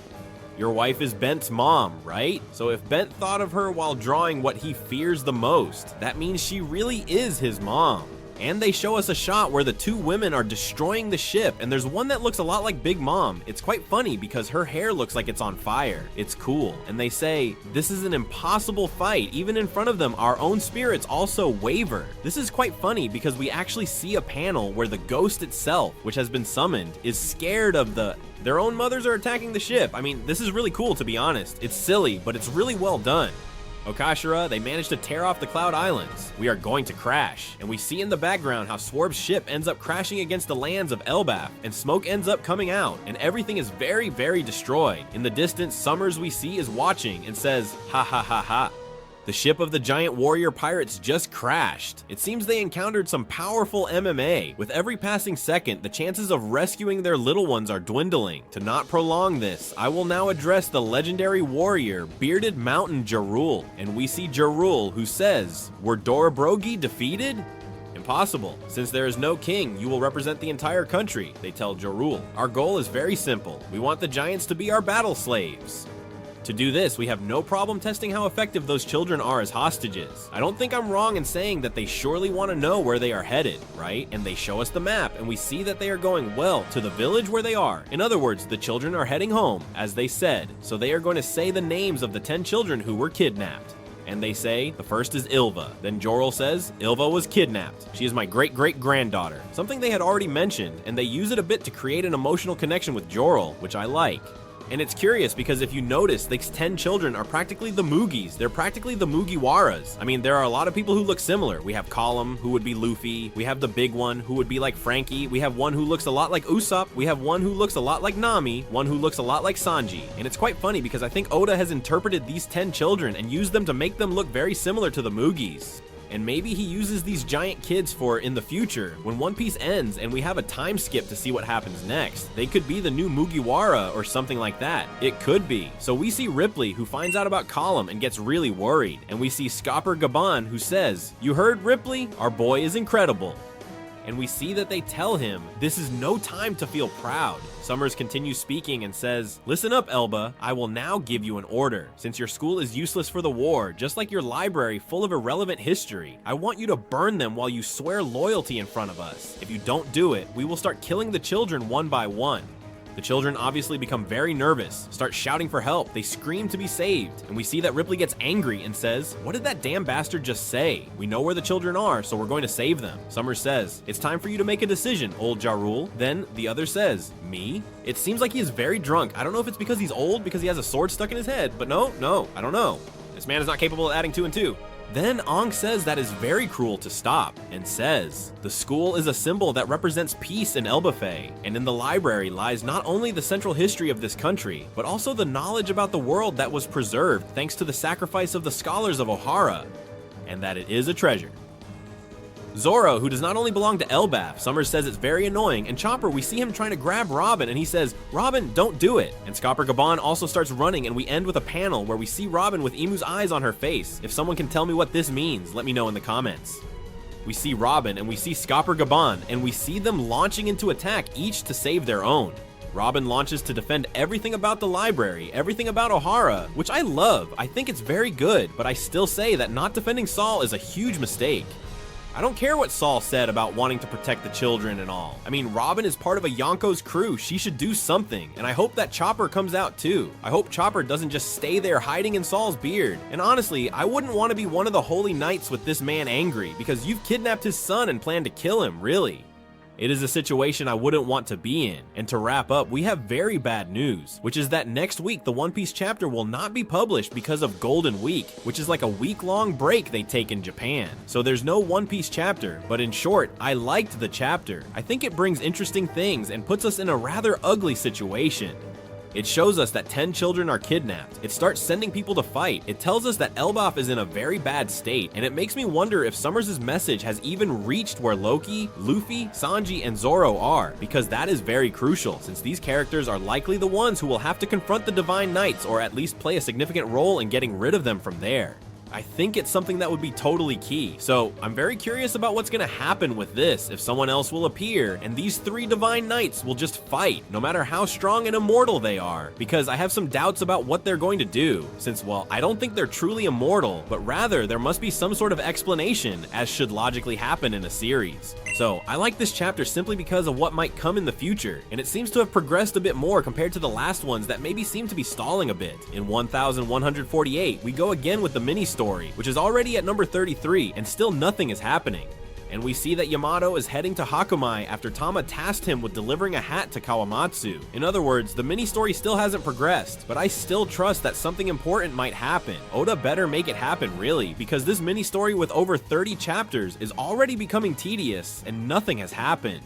We start the chapter and see the giant children walking around, and suddenly Ronya starts walking in another direction following a Gunko arrow, and she says, "Wow, my legs changed direction." Then they start calling her and say, "Where are you going? You're going to fall into the void." And she turns around and smiles and says, You're right, how strange. But don't worry, Ilva, nothing will happen. In the end, everything will be fine. This is nothing, absolutely no."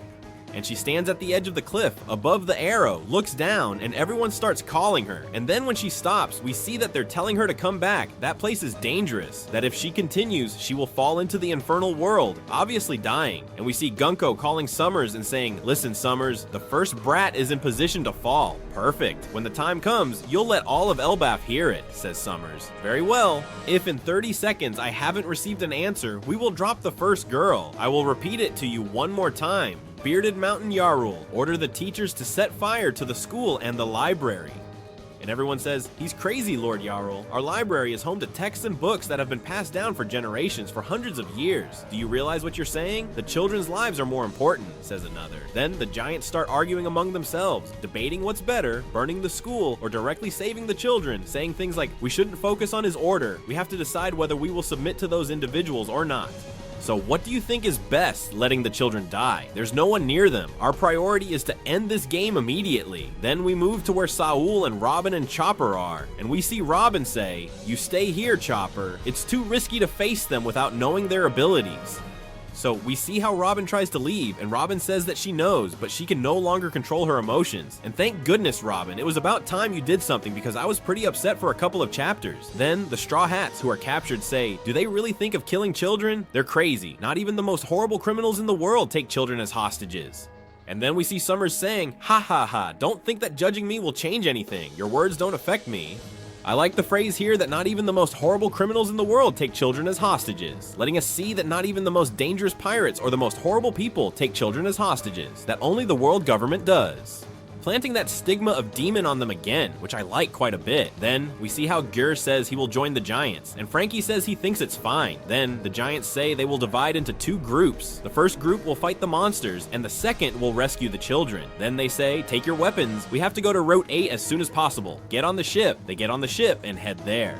Then, you hear, you know it, Route 8 is our destination. Summers says, "I forgot to clarify something. When you're burning the school and the library, I don't want any books taken outside. If there's something we also want, it's to destroy their culture and their history." And suddenly you hear, "Cien Flun." Robin comes out, hits Summers with his whole giant hand in the face, knocking him backward and sending him flying. The Mugiwara are surprised and shout, "Robin, so glad you're okay. Just be careful, we don't know anything about them." And Robin says, "Yes, I know." Chopper is still in Saul's hair doing nothing, and this really makes me very angry. I've seen many people say, "No, it's just that obviously they don't know how to defeat them because they are immortal and all that." Okay, fine, but you are the crew of a Yonko, you have to try. You're going to submit to the first thing the world government does. You're not worthy of being in Luffy's crew, that's just how it is. Continuing with the chapter, Robin uses the 4-hand technique and the clutch and splits Summers in half, which obviously won't last long. Then everyone says, "Well done, Robin, you broke it." And then they remember they can't defeat them because they're immortal. And Summers starts to reposition and says, "Ah, Elbaf, can you hear me? You have 20 seconds before our hostage falls." Usopp shouts that he is also a zombie, and we see Robin jumping after him and throwing herself directly into the void, trying to fall towards the infernal world through the tree. Then Summers says, "Hey, what do you think you're doing? Don't tell me you're falling in love with me. Did you really not hesitate to throw yourself into the void? Are you some kind of suicide? Look, your feelings move me, but I don't want to die with you." Then the Moogies get scared and say, "Robin, what did she just do? This has to be a joke. Did she really plan to do this?" And Robin says, I know well that you're immortal and that you're a thorn man, but I also know that if we get rid of those thorns, we can save the children. And Summers starts laughing and says, I see, you thought that if you threw me into the void, the children would be out of reach of my ability, didn't you? Not bad. And he pulls out thorns from their bodies that pierce through Robin's body and head, which obviously turned out to be a clone. If anyone thought Robin was going to die, well, I don't know. Summers keeps falling and says, wow, he disappeared. He really planned everything meticulously. And we see Robin at the top with a knife trying to cut those bandages, and they say, that was amazing, Robin. My heart didn't stop racing. Darn, I can't cut these bandages with a knife, says Robin. I guess that also means we'll have to deal with that woman, with Gunko. You have 10 seconds left, Summers hears. And she says, him again. And Summers has connected a spine from his body to the tree, it seems from the groin actually, and starts to climb and says, it's time for you to answer, Yarul Gunko. Let them hear the girl's voice. Come on, say something, says Gunko. And the girl speaks and says, Yarul Sama, I love school. All my precious friends are there. I also love the library. Books taught us many things about the world, and the teachers have taught me that we must not bother anyone, that we must not do things they don't like. I understand that if I survive, the school and the library will disappear forever, and that will surely upset many. That's why it'll be better if I fall into the void. So Yarul-sama, please don't worry about me. I have always been a very lucky girl. That's why I'm sure everything will be fine. And she says all this while crying and smiling in a panel that truthfully is quite emotional. And with the speech in the anime, I think it can turn out very, very well. And Summers continues the countdown saying 2, 1.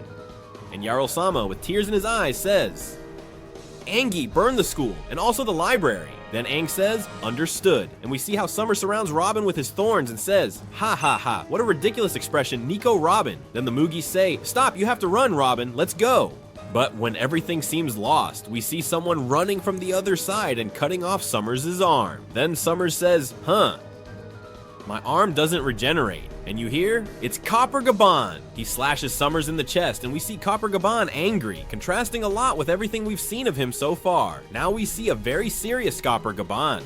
And I like that, very good. This part at the end of the chapter is brutal, and above all, the key point is that he can't regenerate his arm. Here we should look into how this works, whether it's directly related to Haki, because the weapon seems to be imbued with Haki, or if there's something else. It might be as simple as them not being immortal, but if you use Haki and cut them, well, then they can't regenerate. It's a possibility, but I think we'll have to delve a bit more into this. In any case, I find it very interesting. I quite like it, and at least it seems that Summers' situation is more or less under control, but we still have two others who are Killingham and Gunko, so I don't know exactly what's going to happen. Let us remember that on the other hand, we have Luffy, Sanji, Zoro, and Loki, who are down below, whom Oda has not yet given prominence. And honestly, if Oda decides that the rest of the Straw Hat crew take care of the Divine Knights without involving Sanji, Zoro, Luffy, and Loki, I would be fine with that, because I think they should do it, and they should have a power-up, and they should have a very big importance. So I think they can have importance at the end of the arc by doing other things, talking a bit with the Giants, or analyzing the story a bit, or seeing their reactions, but not in the fighting theme which they've had throughout the series. So if they divide into two groups and go after Killingham and Gunko, I would find it incredible. So honestly, the end part of the chapter, very good. I also have to say that I don't really like the situation Oda is developing in the buff. You know that I am a person who had and has high expectations with the buff, but I think the situation with the kids has been unnecessarily prolonged a lot. The Divine Knights do not evoke any fear in me or any strong villainous aura. No, I can't explain it, but they don't entirely intimidate me. I don't feel intimidated, I don't feel troubled, and I don't know, it's something that just doesn't appeal to me. And despite understanding that the situation is critical and they want to burn the library, it doesn't appeal to me. And this happens to me and to many other people. Even worse, I still watch the chapters and say, well, okay, they're fine and all, but many times when we're reading the chapters live on Twitch, Zara-Op, which you can check out, many people tell me that the chapter isn't that good, that they're bored, and so on. Many people have told me that they've stopped watching the buff. So I think Oda needs to change the pace of this a bit. I don't know if it's because they're making a movie or whatever. And I'm not the only one who's noticing this. In fact, I want you to leave your opinion in the comments about the buff arc so far, because I think we haven't seen anything very groundbreaking, very crazy that blows our minds since the mural. Even though the design of Loki is interesting, the appearance of Scapper Gaban is very good. But of course, the rest of the story hasn't quite hooked me yet. So as I said, leave it in the comments because I'm interested in reading. The chapter started directly without a cover, and we had a color spread that I'll be showing on screen right now. And I don't have much to say about the color spread beyond obviously long live Mai's waifus. And also importantly, we see Boney, who is carrying a tray that says RIP. I have seen many theories talking about this. A lot of people saying whether Boney is going to die, whether Kuma is going to die. I personally don't know what to make of it. It seems like the typical thing that Oda, he puts in a foreshadow and 100 chapters later you understand it. So if anyone has any idea, leave it in the comments because I'm interested. And let's go directly to the chapter because I'm really thrilled that Oda has brought back the prime of Elbaf. We had a few chapters that were a bit plain, where nothing too important happened, but finally, the end of this chapter has blown our minds, and now we start with the chapter, and we see all the Mugiwara who are very surprised, shouting, "Huh? Who is that?" And we see that just at that moment, Scapper Gaban arrives to attack to Summers, which is where we left off in chapter 1148. And there's a sign that says, "The left hand of the Pirate King enters the scene." We see Summers screaming in pain. Usopp is surprised. He says he managed to hurt him, but how? He doesn't know what he did. And we see how Gaban says, I've lost my touch. So he's basically telling us that he used to be much more beastly and much stronger than he is now. To no one's surprise, and he charges directly with the axes towards Summers, who pulls spikes from the ground and manages to interfere. We see a hockey duel here, as it seems that the spikes and the axe are imbued with hockey, something we could obviously guess. And we see how Scapper Gaban says he doesn't intend to waste time talking with him, and they launch into attack, starting to fight there with one using a sword, the other with axes. And Nami explains that they met that elder when they went to the castle, and that Zoro and Luffy were dominated. And we see how they say he's also Colin's father. And Usopp is surprised and says, "Wow, you heard it too, right? They called him Scapper Gaban. Yes, he's the left hand of the Pirate King, a man who is on par with Rayleigh." And we see how they're surprised that such an incredible person is living in the land of the giants. Personally, I'm not surprised because to live in the land of the giants, you have to be strong. If I go to the land of giants, I will probably die at second 20. We also see Chopper, who is quite intrigued as he is still inside Saul's beard, and he says his attack worked, but why? Then we see that Chopper is going to have an important role in all this, and we see that Robin says she can't move with the thorns, but she can use her ability to help him. Then Jinbe stops her and says no, that the opponent uses thorns and her hand-to-hand combat style will be totally inefficient against him. Moreover, it seems that Scapper Gaban won't need much help either, as we see that he uses a very powerful attack, the same Summers, and charges with the thorns at Scapper Gaban. But Scapper Gaban says to him, "Sorry, I'm in a hurry. Come with everything." Then he charges, cuts Summers in half with an axe attack, which is insane, and we see that when he's about to fall on the spikes, he throws the axes to break the spikes Summers created, allowing him to land in a very epic pose, and the first thing he does is start running and says, "Wait for me, Colin." And while he is leaving, all the Mugis are very surprised because they say, "Wow, he defeated him." But we see Chopper come out of Saul's beard and run after Scapper Gaban, to which the Mugiwara say, "Come back, Chopper, where are you going?" And we see that he is thinking, how is it possible to defeat an immortal being? If I follow him, I'll discover something important, in the sense that he will know how to defeat him. And this I must say, is a bit strange, because it seemed to me that what he did was simply use Haki. I didn't see anything unusual. Maybe there's something hidden, and Oda seems to want to tell us this, but I honestly think I've seen him use Haki. Maybe this is a sign for the Mugis to learn Haki and have an excuse to teach them Haki, which is about time, considering we're on chapter 1100 something. We are a crew of a Yonko. I think it would be fine. But I don't know, I suppose that Oda has something planned. And we jump to Morsa School, where we see that some of the children are asleep and are being watched. But we also see Killingham in front of the library, which is completely on fire. And we see that Ange is crying. And while Killingham says it's a beautiful sight, we see that Killingham starts to shoot what look like fire arrows towards the library. And they say there's nothing like achieving what they set out to do to finally put an end to this. And we see how everything starts to burn, and they say the fire spreads sublimely.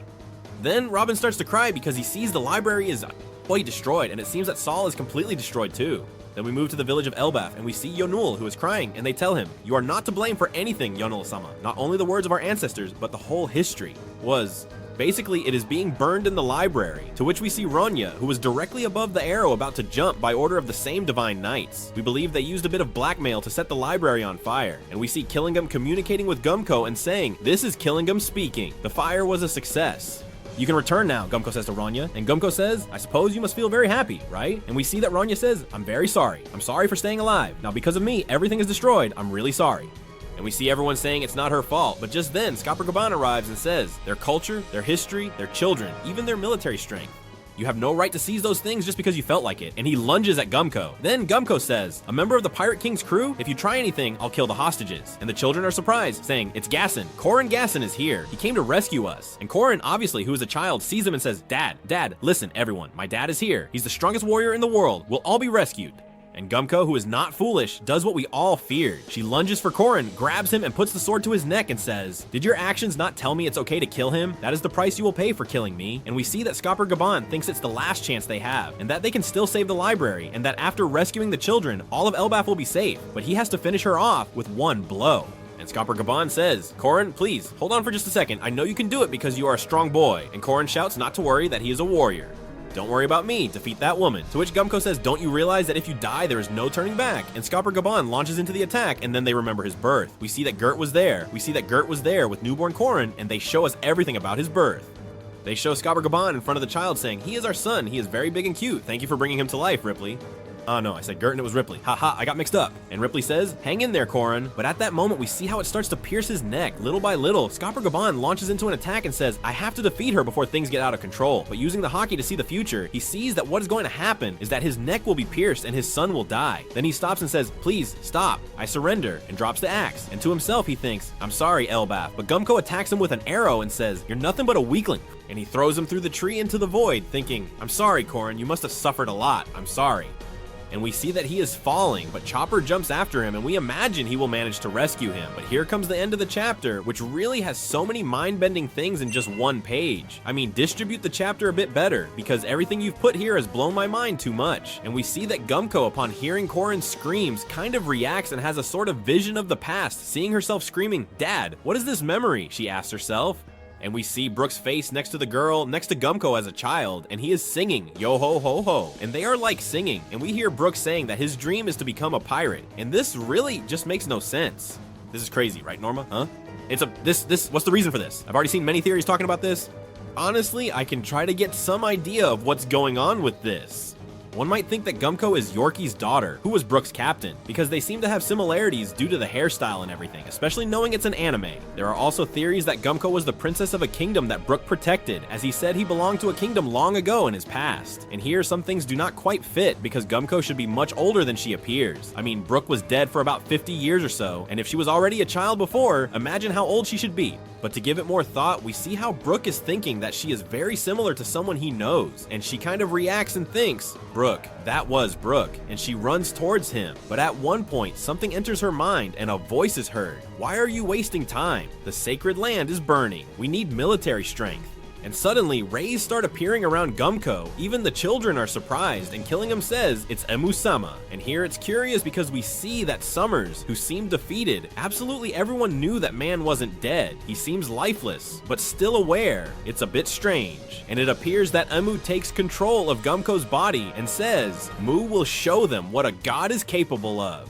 Here we have been hit with three things at once. The situation with Brooke and Gumko is already crazy. Then we have the sacred land catching fire, needing military force. That is to say, someone is launching an attack on the sacred land. And this personally makes me very happy, because those of you who have followed the channel for years, you know that my theory about the end of One Piece has always been that the revolutionaries will attack Mary Geoise, and when we see Dragon and Emu facing each other, even debating why one does things and why the other does, Kurohige will appear and kill Emu, probably Dragon, or he gives him a beating or kills him too.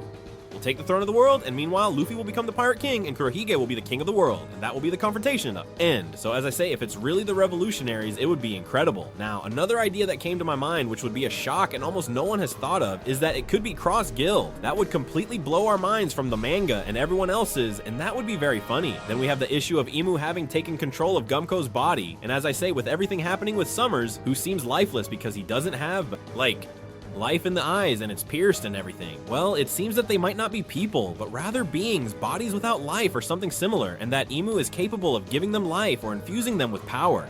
That is, something similar to what happened with Saturn, that when Emu wanted to, he just killed him. So perhaps these could be like creations of Emu or something like that. I don't know, it's a bit strange, but it gives me the feeling, especially seeing what the age of Gumko is with everything about Brooke, and that Gumko seems younger, maybe that explains why they don't age and such things. It would be quite interesting, but what's gonna be interesting is the next chapter. I really think this could be perfect for the first interaction between Emu and Luffy.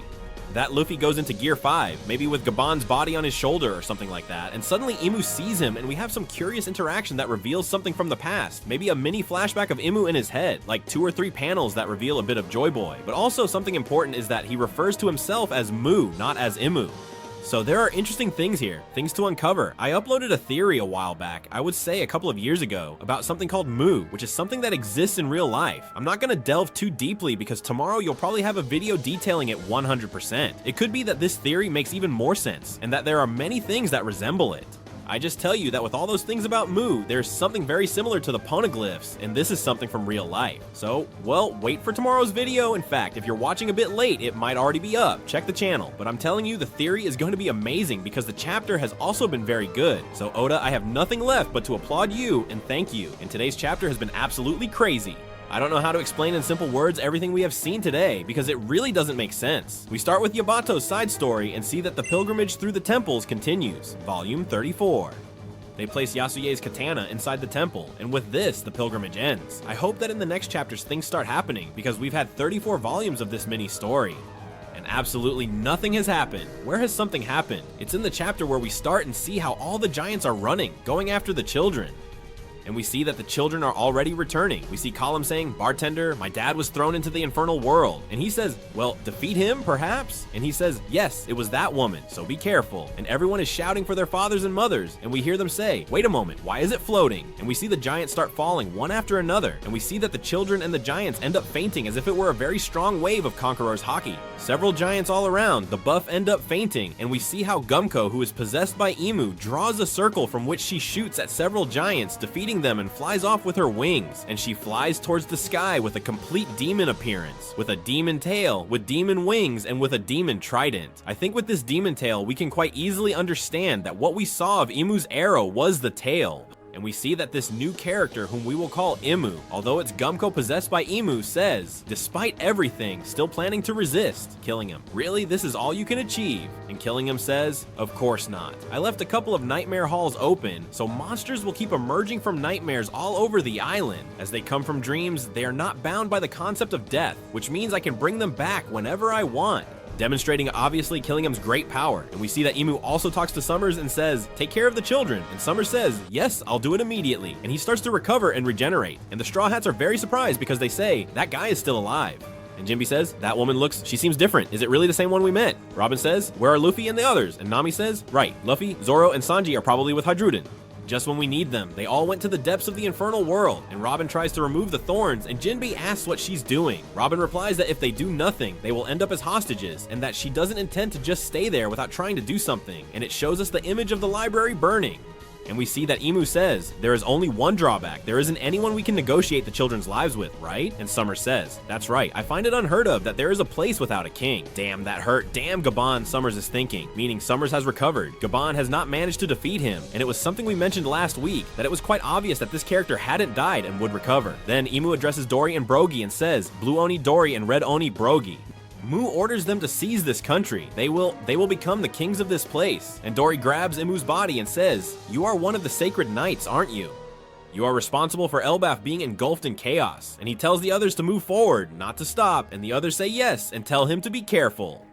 And Brogy says, "We will take our children. How many accomplices do you have?" And we see Imu take out a kind of book with a somewhat strange design, a book that could be infernal, and says, "Brogy, right now, you will go to face Bearded Mountain Jarul. You will tear off his head and raise it with pride." And he takes out a book from which a kind of magic, a kind of force comes out. And Brogy says, "Shut up. Someone like you can never decide the fate of our country." But at that moment, he takes a sword and a gun out of the book, stabs him with the sword, shoots with the gun, saying, "Mu will not let you keep that form." He tears off the arm and says, "That is why you will be given the power of evil." Then everyone is surprised that he tears off the arm, as it is his most powerful arm, and he says, "I will not forgive that woman." But Imu keeps talking and says, "In exchange for a small amount of your lifetime, you will be granted an immortal body and unimaginable strength." The Mu government is not bound by logic and reason, as the demon is the one who rules, the form that all existence must assume. And an invocation circle appears, just like the one that appeared when they summoned Algaroshi, or when the Knights of God appeared, and they say, "Did he say demon? What is he planning?" And we see that Brogy begins to sink and says, "Whoa, I'm sinking." Then Imu says, "Domi. Reversi," and we see how as Brogy passes through the circle, he starts to turn and comes out another side, suggesting that an evil negative part of this character emerges. And we see a completely demonic Brogy come out and say, "Wow, he turned into a demon. He's huge. Okashira, what happened to him?" And they say, "Was he turned into a demon? His face is terrifying. We want our Okashira back. Brogy, remember we are your Nakama. You must not attack us because..." And he hits them and they fly away. Then he starts laughing and says, "Gaba Papa, what an extraordinary feeling. I feel like I can achieve everything."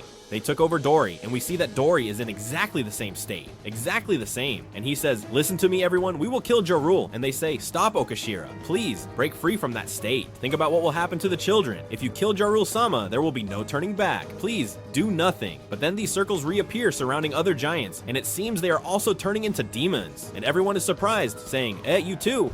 And then they show us a panel that really doesn't make sense. The craziness of the panel, how intimidating it is. And now I am afraid. Now I feel a sense of danger in Elbaf. I already mentioned that the Divine Knights weren't scaring me too much, especially because we had Luffy, Sanji, and all these here. But with the appearance of Imu turning the giants into demons and all this, it seems like a very beastly thing to me. And we see a panel with all the giants who have turned into demons, with Dory and Brogy at the front, but exaggeratedly large, like practically ancestral giants, with spears and demonic things, but totally exaggerated. And Imu says, so that's the true power of Elbaf, not bad at all. It's an incredible panel, but he continues speaking and says, whatever you do, do not destroy this country. Mu has decided that he will govern it. And we see Killingham and Summers, who are certainly surprised. And he continues speaking and says, meanwhile, Mu will watch them to measure how useful they will be in the war. And it is that Imu already knows that there is going to be a war. The final war is already being discussed. We are already approaching the end of One Piece. And seeing this, it seems to me that it will be something very, very epic. Now I understand Oda's words saying that Marineford would be a small war compared to the final war. But let's go to the village where Yorul-Nisama is. And they say, Yorul-Nisama, please, flee with everything before. Something bad has happened to the Okashira, Dory, and Brogy. And Jarl, who is a textbook Giga Chad, says, fleeing is the only thing you cannot ask of a warrior, implying that he will face them no matter what comes, and if he has to die, he will die, which very likely means he will end up dying. And we are right now in a situation in Elbaf that I don't know how it will be resolved. I do know that Luffy, Sanji, Zoro, Hadruddin, Loki have to go up, and I think here might be a moment where we see a part of the war that could be very epic. And I think that Nika's power could perhaps counter Imu's and end up defeating him in some way. Or blocking his power with the theme of the Drums of Liberation, surely. I imagine Luffy playing the Drums of Liberation with his music and making that power fade. I also imagine Loki facing Dory and Brogy in his demonic version and defeating them, showing us Loki's great power. Zoro and Sanji helping the rest of the Straw Hat crew. I think it would be very... Alright, and even Hadruddin battling some giants as well to demonstrate great power and proving he is the son of the former king of Elbaf. But as I said, the situation is very dire, the situation is very complicated, and Elbaf has very great might. And since the giants have become so powerful, and with them being on their side, I think it's going to be something really crazy. That said, I have huge hype for the final war, and I still stand by the same. I want this to be recorded even in the worst moment for my theory. That Imu will not be the final villain, that the final villain will be Blackbeard, and Blackbeard will end Imu's life. I continue to hold this point. And nobody is going to get me off this ship until Oda tells me otherwise. As for the chapter, obviously, I loved it. A brutal chapter. I love that Elbaf is gaining strength again, because it had dropped a bit in the last chapters. The last few weeks have been a little weak, but now the last two chapters have picked up a lot. I'm super happy and really looking forward to seeing Elbaf. I'm glad that what I said at the beginning of the arc, that it would be Wano done right in the sense that it would explain many things, that we would see crazier things, and that it would be an arc much more developed than Wano, which, as you know, had its shortcomings. I'm glad that the belief I had and the thing I promised, that Elbaf would be crazy, is holding true. I'm very happy. We start the chapter with the very interesting mini story of Yamato, volume 35, and they're at a sumo tournament. Honestly, I've had faith from the first day that this mini story would be interesting, that it would have something important to comment on, but nothing has come out yet. My faith is not lost, but it is diminishing. Oda, make this mini story important or I am going to lose it. 35 weeks and still nothing has happened. We continue with chapter 1151, where we left off in 1150. And what we last saw is that Dory and Brogy had turned bad with the Domi Reversi issue, turning into demons. And here we see how Oimo and Kashi are trying to stop them, saying, wait, Okashira, Yorul-Nisama is the oldest warrior in the world, a living legend.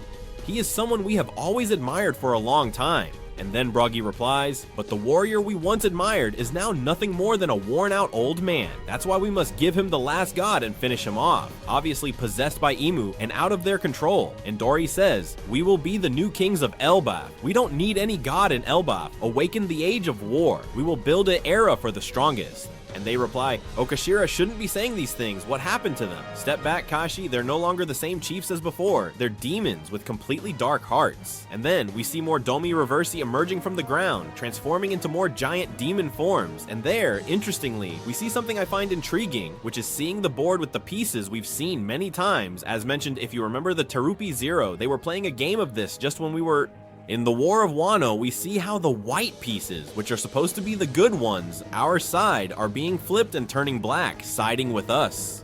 And this, the way Oda presents it, I'm not quite sure how it works. Whether this board is something physical and being played by Imu, or if it's just an interpretation of how everything is due to some phrases said later. Anyway, I'll read comments because they seem very, very interesting. We see another giant influenced by the Domi Reversi saying, "This feels amazing." Then he joins the evil giants. They start attacking the rest, and we see him say, "The battle is going against us. It seems that Gaban was defeated by the enemy." And everyone says, "What? That's impossible." Then we see Ripley who says, "Wait for me, Colon. Mom will come to save you, I promise." And we move to the tree root, branch 8, and see that the children who are still asleep because of killing them are hearing a demon. The giant warrior pirates have turned into demons, and being asleep, they dream of demons, and we see how demons start coming out of the ground like little devils. Then we also see how Killingham plays a trumpet and says, "Rise for you, death does not exist." And the creatures that were sleeping come out again. Killingham comes out in his hybrid form and starts saying, "That's right, wake up, be reborn. Elbaf's nightmare never ends. This is getting interesting. If he has come, there's no need to hold back. Unleash your fury without limits. These are the monsters you have created, Elbaf." And as I said, we see Killingham in the hybrid form, which has a design that I love, to be honest. It's beautiful. He has a trident that is a bit poorly made, a bit strange. Then we switch to the Straw Hats, and they say, "Aren't more and more of them appearing?" And Jinbe says, "The situation is getting out of hand for us." To which Usopp says, "Master Dory, Master Brogy, what the heck are they doing to your homeland? Please wake up. What is that form without a shred of pride? Be careful here, because look, I know you're gonna tell me I'm crazy, or that I'm hoping where there is none. But hopefully Usopp can do something with Dory and Broggy. I would love that. Just with this phrase about lacking pride, what they are doing to the village, what they are doing to Elbaf, I truly find it incredible.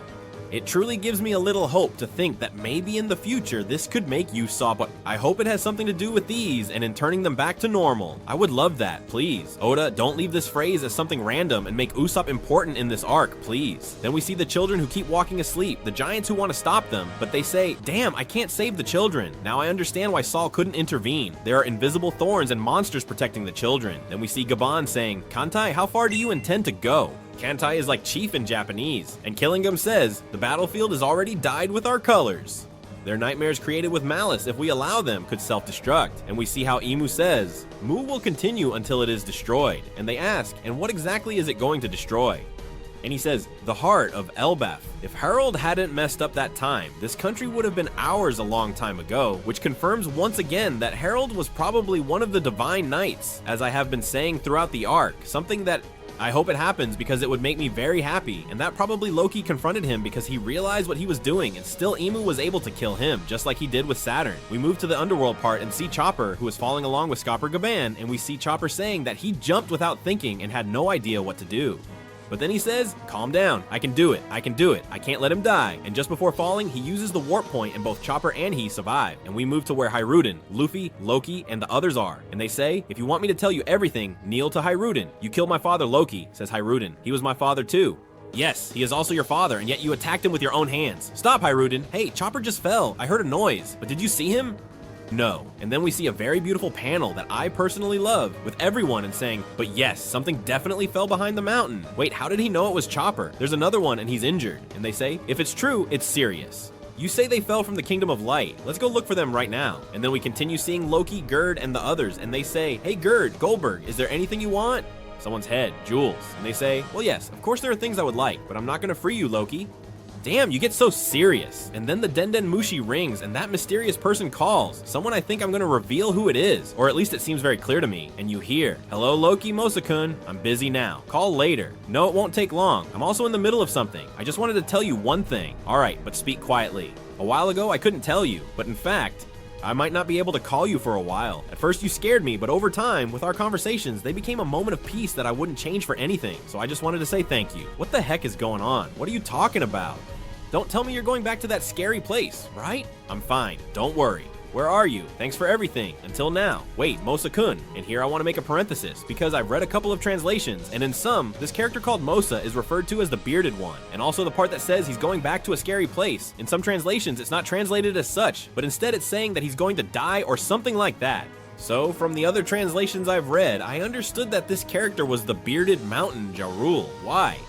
Because they call him Beardy, because we see that he is a person who has a beard. It makes sense that there is a connection with Loki. It makes sense that it works on Den Den Mujin. And it also makes sense for him to tell him that he won't be able to call for a while or call to say goodbye. Why? Because they are coming for him and Jarun might probably die. Also, I would find it very interesting if the most important person in Elbaf is actually the one talking to Loki to get to know him, and that they can give us a bit of background on him. I would honestly love it. Now, it might be that this has nothing to do with it and that the translations I've read are incorrect, but if those translations are somewhat accurate, well, I think it makes perfect sense. We'll see what happens in a few chapters. They continue after the call, and we see that Gerd is looking at Loki and says, "In that solitary hell, you had the luck to make a person of peace." And Loki says, "Don't you tell anyone, okay?" And then Hyogen, Luffy, and the others arrive and say, "Hey Gert, prepare the treatment. He's seriously injured. Yasan's very injured." And Luffy says, "Wow, this old man was very loved by everyone, huh? You did very well, Chopper, very well." And Chopper says, "Heh, well, it's not that big of a deal. It's not like I'm happy because you praise me or anything, dummy." And Luffy says, "What? This old guy was a comrade of Roger and Rayleigh. He was part of the Pirate King's crew, and he says, they called him one of the two wings of the Pirate King, just like the Dark King. He was number 3 in power. Was he a great pirate? Well, he was strong indeed. So that means even Shanks knows him. He's moving. He's going to speak. Yasin, what's happening?" And it says, he was number 2. Honestly, I found this amusing, but the thing about being number 2 seems like a joke with Sanji and Zoro, where it's obvious that Zoro is the second strongest, but Sanji says no, it's him. So I think it's a bit the same. Rayleigh was much stronger, but Scapper Gaban believed he was the second, and they say, it's great that he came to his senses. Someone like him ended up like that. Oh, right? Everything went out of control above. Luffy, guys, they have the kids as hostages, and they can't even manage against just a few enemies altogether. And there are giant monsters, too. And then a huge Conqueror's Haki blast reaches down below, and they say, "This Haki, huh? Everyone on board, we're heading back to the Kingdom of Light immediately."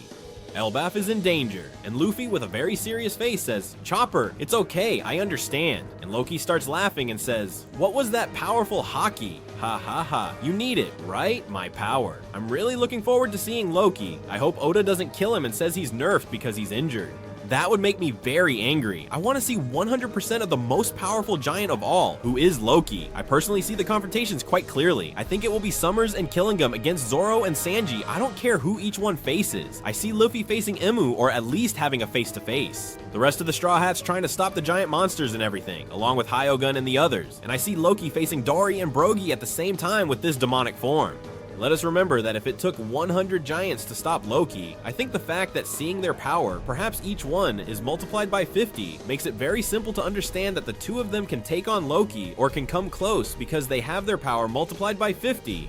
It helps us easily understand the power-up in a very simple way and see Loki's power at its fullest to defeat them, giving us a war that would be very intense. Additionally, let's remember that Loki is a much larger giant than other giants, which means he might be a similar size to Dory and Brogy currently. We begin the chapter with Yamato's mini-story, volume 36, and they complete the delivery of Otama's braided straw hat about Hakumai Kawamatsu. That is to say, another week where this mini-story contributes absolutely nothing. For God's sake, let Kaido, Big Mom, or Blackbeard appear. But we start the chapter and go directly to the very bottom of Elbaf, where Loki, Luffy, and the others are. And they say, "Hurry, get on the elevator, please. Watch that idiot, Gert." "Okay," says Gert. "Be careful, everyone." "I'll do my best, Gert." "Hurry up, Hyogun." And we see how they are preparing a ship with some chains to go up to the top, and they say they will launch it immediately. Then Chopper and Luffy are talking, and he says, "I'll stay too, Luffy. We can't take Yasan up while he's so badly injured." And we see Scapper Gaban covered with a blanket lying on the floor. To which Luffy says, "Got it, I'll leave it to you, Chopper." And we see that Scapper Gaban says, "Hey, Luffy, remember well how to use the Conqueror's Haki. They are not immortal by any means." And Luffy responds, "Thanks, leave it to me, old man. I will definitely save Colin and the others." Then it's confirmed that the way to defeat the Saga Knights, as we mentioned, it was simply using the Conqueror's Haki, something as simple as that. And honestly, I was a bit surprised that it was shrouded in so much mystery when it seemed quite obvious, especially given the importance this Haki must have in One Piece. Continuing, we see Loki, who does look a little better, but he is still covered in bandages and also connected to various medical tubes. And he says, "Gaban, thanks to what you said, everything became clear to me. I wouldn't have been able to express my own power in words. Then, that way I can defeat those experienced holy knights. Free me from the chains and take me with you." And Hadruddin says, "You fighting for Elbaf? I have no intention of taking you with me." And Scapper Gaban says, "I see there is more than one who can use Conqueror's Haki." To which Sanji says, "Me? Are you referring to me?" And he adds that he knew it. He had that feeling, and he won't let Zoro and Jinbe steal the spotlight. But Scapper Gaban says, "Hey swordsman, it seems it's already part of your body." Zoro is a bit surprised and says, "What? I can use Conqueror's Haki." And Luffy says, "What? You didn't know? It's emanating all over your body." And Scapper Gaban scolds him and says, How pathetic. Haki is only strong if you feel it and control it. Do you really think you can support your captain, a Yonko, like that? And we see Zoro feels bad and says, sorry? And Sanji says, hey, old man, And Loki interrupts him at that moment and says, how embarrassing, Hadrudin. Are you gonna let an outsider save our village? Elbaf has me, demonstrating the great strength he can have, and it also puts Sanji a bit in the background. I don't know if they're laughing at him for not having this haki, if he's gonna acquire it in this arc or what, but they want to do something with him. And Hadrudin says, is that what you think? You already betrayed Elbaf, surely you'll end up joining the government's side. How do you expect us to trust you after what you did that day? Hadrudin, hurry up, the victims will increase, says a giant, and Luffy says, hey Loki, join my crew. If you join me, then Hadrudin will have to release you. This is very curious because just a week and a half ago, I warned about Loki possibly joining the crew, and I was exactly commenting on what is going to be mentioned here. And Zoro and Sanji say not to even think of including him because it's something too enormous and too dangerous, since, well, what are they gonna do about the food? He eats more than Luffy. This is something that all the fans have wondered about, wanting to join the crew, and I said to be careful because it seemed to me that Oda was trying to play a little with this. In this chapter, it is confirmed, which I like because it means I can understand a bit the patterns Oda follows to create certain things, so everything is spectacular. And Luffy keeps talking to Loki and says, well, it seems Elbaf doesn't want you anymore. For me, it would be something fun, and if you do something, well, I'll give you a thrashing. And Loki angrily replies to Luffy, as if I would be the lackey of someone like you. And we see how Hadrudin says, is it your intuition, Straw Hat? And Luffy says, I want to see him fight. To which the other giants say, Hadrudin, what are you doing? We need to get the elevator, come right now. And we see how Hadrudin says, Straw Hat, unfortunately, we cannot hand Loki over to you. He's sentenced to death in Elbaf. But Scapper Gaban, who is still very injured, says, Hadrudin, open Loki's lock. And Hadrudin says, really? You too, Scapper Gaban. And he says, 14 years ago, Loki killed 200 times soldiers inside the castle. He fatally wounded Jarul himself and brutally murdered his own father. You know, he's a great historical criminal, and Scapper Gaban says, yes, but the truth is that that day from the castle, I felt an abnormal haki and went to Oro's castle with Shanks. I didn't see everything, but I was there that day, and everyone is surprised, and Luffy says, huh, did you say Shanks? Then Hadrudin and Luffy say for the others to go ahead, and for Zoro and Sanji to go ahead, because they will join them later. To which Zoro says, he's foolish for hearing something about Shanks. Hey, don't call Shanks an idiot. And Sanji says, hey, he was calling you that. Then Loki looks at Gaban, and Gaban says, who would you tell it to if not Hadrudin? Even if you have different mothers, you are brothers. And Hadrudin says, Loki, you have 3 minutes to tell everything. That day, 14 years ago, what happened inside the castle? If you are a warrior of Elbaf, swear by the gods and tell the truth. Then Loki says, this is cruel, brother. To remember that day, I don't want to remember, it was a horrible day. And then we go into a flashback and see Loki falling from the sky, and they say, a person fell from the sky. And we see that he falls right at the entrances of Horus Castle. And they say Prince Loki has returned, and also Lord Jarul. Then we see how the two arrive, and they say, oh, they took you too, Loki. This is my home. You look pretty old. Aren't you tired of living yet? And we see quite an interesting conversation between the two. A man who sold his soul to the devil. I'm not interested in the government. They were the ones who killed rocks. If Elbaf joins them, it will be without me. And Jarl says, how noisy you are. I am old. Politics is for the young. And Loki says, it was your cowardice that caused all this. Because of you, the new generation is peaceful and incapable of holding a weapon. And Jarul says, that's life. Generations change over time. My great-great-granddaughter who hates fights seems adorable. Coward, says Loki. I beat them and harden their bodies. Then they start hearing noise and say, huh? It's coming from the throne room. Thank you for coming, Lord Jarul. Loki, welcome back among us. Loki says, don't pretend to respect me, and starts hitting one of the soldiers, knocking the door down and entering the royal palace, right where Jarul is. And he finds a bunch of soldiers going through Jarul's body, who seems to be, well, stuck in some kind of shadow and mist in the center. Then the two are surprised and say, Herald, what the heck are you doing? They say. Then we move to the Sun Kingdom, to Gaban's house, and we see them say, what a gigantic landscape. I love this place. I told you. And then we see Shanks, and here the most curious thing is that indeed on Shanks' left arm, we see that he has a mark that is probably the same mark that the Divine Knights have, and that is used for the portal. So here a theory is greatly increased that says Shanks let his left arm be torn off, which is the same one where he had that mark, in order to lose it and renounce the Divine Knights. I have to say that at first, I don't really like this. I don't completely understand it. It's a bit complicated because Oda, by not having drawn any clue before about this mark, and add it now, after he has already shown that, and many years have passed since Shanks obviously lost his arm, is a bit complicated. So I don't know if it's something he had planned from the start, or if it occurred to him while he was making the series. I think it occurred to him as the series was being made. I believe they are small details that can enrich Shanks' lore, but I'm not sure if I like it. I have to see how he will do it, because it's a complicated topic. We need to see if Shanks was in the Holy Knights, if he has this mark simply because of the family he belongs to. We need more information about this, but still, I find it curious. So Shanks and Scapper Gaban are talking, and they say, it's been a long time since we took a bath together. Maybe it's been 3 or 4 years. What nonsense are you talking about? The last time was before the captain's death 10 years ago. Has it been that long? It's been a long time, especially for you, right? Then Shanks says, that's right, my life has completely changed. Honestly, I wanted to be a carefree pirate with Buggy, but there are many things I want to know about Elbaf. And Scapper Gaban says, understandable, you are the destined child, but let's not dwell on complicated matters, Shanks. Do you remember Little Garden, the island where we met Dory and Brogy? Of course, says Shanks. Then Ripley interrupts and says, oh my little Shanks, is the water okay? And Shanks gets startled and says, wow, you scared me. What do you mean, my little Shanks? The bath is perfect. Thank you, Ripley, says Scapper Gaban. And then we see that they have a house together, and it's quite curious because there's a giant part for Ripley and a very small part for Scapper Gaban. And then they give Shanks cake and alcohol and say to him, tell me stories about you, little Shanks. And Shanks starts to speak and says, oh, about Gaban in those days. He had every port he was at, and we see that Scapper Gaban tells him to be quiet and says, scoundrel, do you want to leave this island alive? And here there's something to comment on, because yes, indeed, he has called Shanks the chosen child. This is a bit curious because I don't know if they thought Shanks would be the chosen one. If there's something about Shanks that we don't know. If at first, as I say, they thought it was going to be Shanks and finally it was Luffy who inherited Roger's will.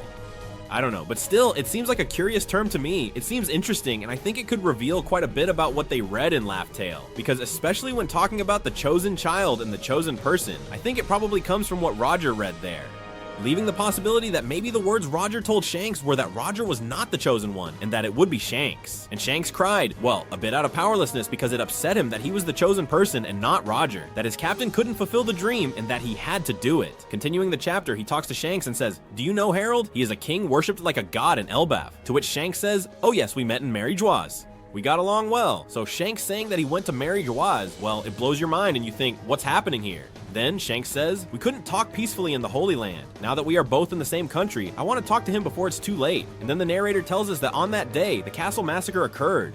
The most beloved king of Elbaf, Harold the Benevolent, lost his life. And then we hear screams saying, what is this? Let me out. Who closed the door? Help. And we see a lot of blood, people pierced. We see Jarul getting pierced in the head with a sword. And indeed, that's the reason why Jarul now has a sword stuck.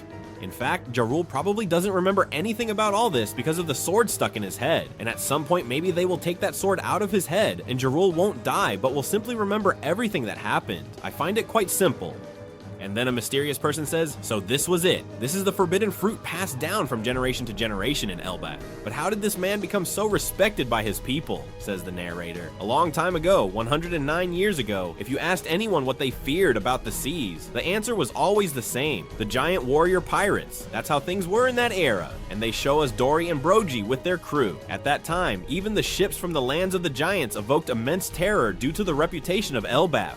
Then we see a giant ship arriving at a port. They start meeting people and the narrator says he was one of the reasons for such a reputation. Harold began to govern at 45 years old, 15 in human years. But despite this, King Harold was absolute scum, and we see how they introduce us to the King of Warland, of Elbaf, King Harold, and we see how he kicks a comrade, smashing him against a castle, breaking it completely, a human castle. And they say, please your majesty, stop this. Oops, my foot slipped. And we see that he is in a very villainous, rebellious mode. We also see those horns he has, and we might find a connection, perhaps with Kaido, with some race of ancient giants that could be well explained to us. But we see how this giant was very rebellious, and after kicking this man, destroying the castle, he says, ha ha ha ha. Come on, tell me who your god is. And then here they show us how Harold was in the past. Let's see what happens with this. If he joined the world government, why he changed. Because it feels like Harold changed, also giving up his bodies, also giving up his horns. I imagine it's because of a woman. We've seen that it's very typical in literary works in general, where there's someone very bad and a woman changes him, makes him lead a different life and puts him on the right track. I think this might happen with Harold, that his wife, the mother of Hiruden and Loki, makes him act differently, writes him in a different way, and makes him behave differently.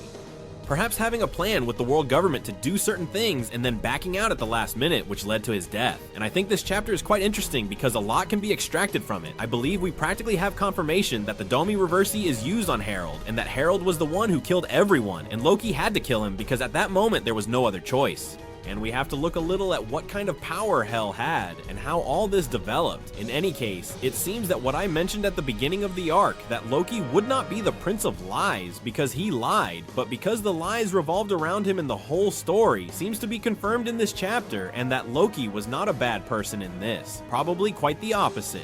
We begin with the mini-story, Yamato's Journey, 37 volumes in which absolutely nothing happens, and the mini-story is completely irrelevant, but I still hold out hope that something will happen. We're approaching a year with this mini-story, and nothing has happened. Oda, please, hurry up!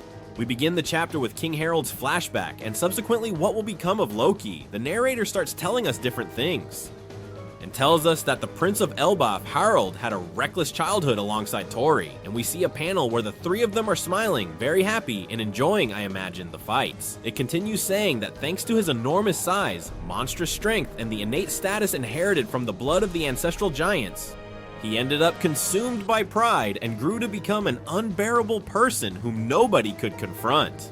And then we jump to Harold in his adolescence, and it says that all the people outside of Elbaf are weak and small to the point of boredom, and he asks his subjects if they are right, to which they obviously say yes. And here, in a very simple and effective way, they show us what Harold thinks of the rest of the world. The giants see themselves as a superior race.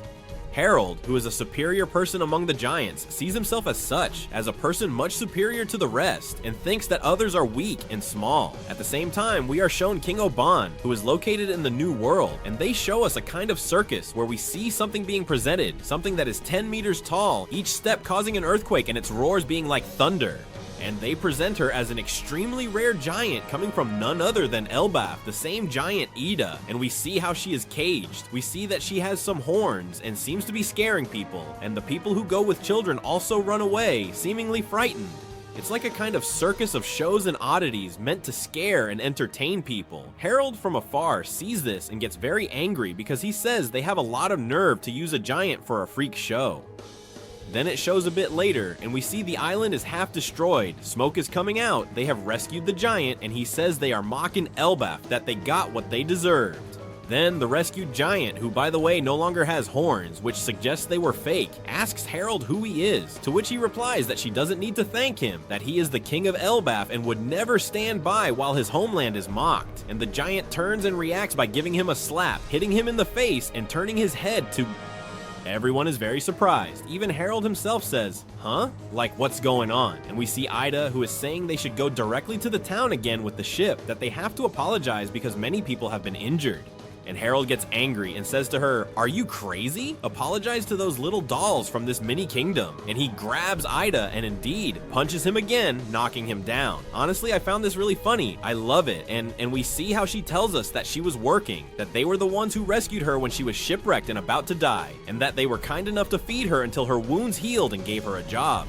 And here we see a panel that I personally loved, and we see Ida, who is holding Harold by the shoulders, who is crying with rage and saying, what do you mean by little dolls? You were just born with a big body by chance, and you are strong by pure luck. You're so arrogant you think you're superior to the human race. How pathetic. That's why all giants end up being known as savages, like the giants of Elbaf. And I really love this panel because it reflects a lot of what Saul told us when he met Robin and O'Hara, that he, even being a giant, saw the giants of Elbaf as a kind of barbarians and savages. I also really like the fact that humans are not inferior and that neither are giants nor anyone else inferior. Simply everyone should be equal. And I love this because it greatly influences everything we will see about Harold's development. So Harold is thinking about the phrases she has told him and thinks, you were just born big.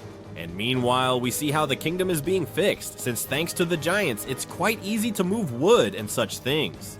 And by the way, a clown appears in the background. Could it be Boggy's father? Leave it in the comments. Then we see how he asks Harold's subjects if they need to set sail, and Harold tells them why they are standing there like idiots, to go help right now, that this city is like a model for them, that it should be very easy for them to help. And here we see something I really like, because we see that the giants are saying they have such different and strange architecture.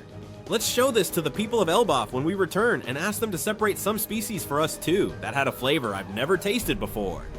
And the fabrics are firm and with such a detailed texture. How meticulous these humans are, right? And I like this because we see that the giants are trying to get along with humans and are learning a lot from them, sharing cultures, sharing wealth, sharing information, and forming a kind of alliance in a somewhat symbolic way, something they will take to Elbaf and will make progress there as well in that aspect. And I like this because I think it's a reflection of what the ancient kingdom was. That we know, that was in the Void Century, and in my view, it was something very similar to this. People from the giants, people from the humans, people from Fishman Island, people of different races living together and thriving from each other, and that, over the years, unfortunately ended up separated on different islands, and even having different fears, different racisms between races. And what we see here and later in this mini story, well, I quite like it. Later on, we also see how Ida forces the king there to kneel and apologize. And we see that the king is somewhat angry, but kind of forgives him. And then all the humans and all the giants celebrate again by dancing the Dance of Liberation. Something I like, but everyone here already knows the Dance of Liberation, and we hadn't seen it until chapter 1000. Oda has to be a bit careful with these things. Then Ida keeps talking to Harold and says to him, "You have to look them in the eyes without superiority. We are equal, Harold. There's no one in this world who deserves to be despised." Remember these words because they will be very important. Ida gives us a bit of context about her past and says she was born in the South Blue on Sawanai Island, that some things happened and she ended up in that sea. And then we see Harold say, so you crossed the Blood Serpent. And she says, do you mean the Red Line? Yes, for that reason she cannot return home. And this is curious because it seems, as I say, that she does not come from Elbaf but from the South Blue, where we assume there's a tribe of giants on that island or others as well. And we see that Saul is also from the South Blue, since we remember he said he was not from Elbaf. And this, exactly, I don't remember where it is said, but we do have confirmation that Saul is from the South Blue, mainly because it's on the wiki. So there is the possibility of whether they are from the same island as Ida or another one. I don't know. We'll need more context on all this later. Honestly, I would like to see a little adventure of the Straw Hat crew going through the other seas we haven't seen yet. It's very difficult, but I would like to. Also important that it's confirmed to us that the red serpent bathed in blood is the Red Line, which was almost confirmed but hadn't been stated explicitly. So well, now we have it confirmed. And then Harold says to him, "Come to Elbaf, it is not as wild as you think." Then I must also have gotten the wrong idea, and we see that neither of them has a clear concept of what the other races mean, and that they have many prejudices and stereotypes very likely imposed by the world government, which will be important. Then we see the subjects saying, "The king has changed quite a bit." Yes, well, but that shouldn't last long. We go back 105 years in Elbaf and see how Harold says he wants to atone for all the sins he has committed until now, and everyone is surprised. But he says he will be a king who travels the seas on many expeditions, but will also build ties with neighboring countries and seek to learn with humility from all their cultures. And that if they learn from the world beyond Elbaf, that land can become even greater. And then they say that Dor and Brogy will always keep fighting and that they are great friends of his, but they have always been different, kind to humans, and at the same time faithful to their code of honor.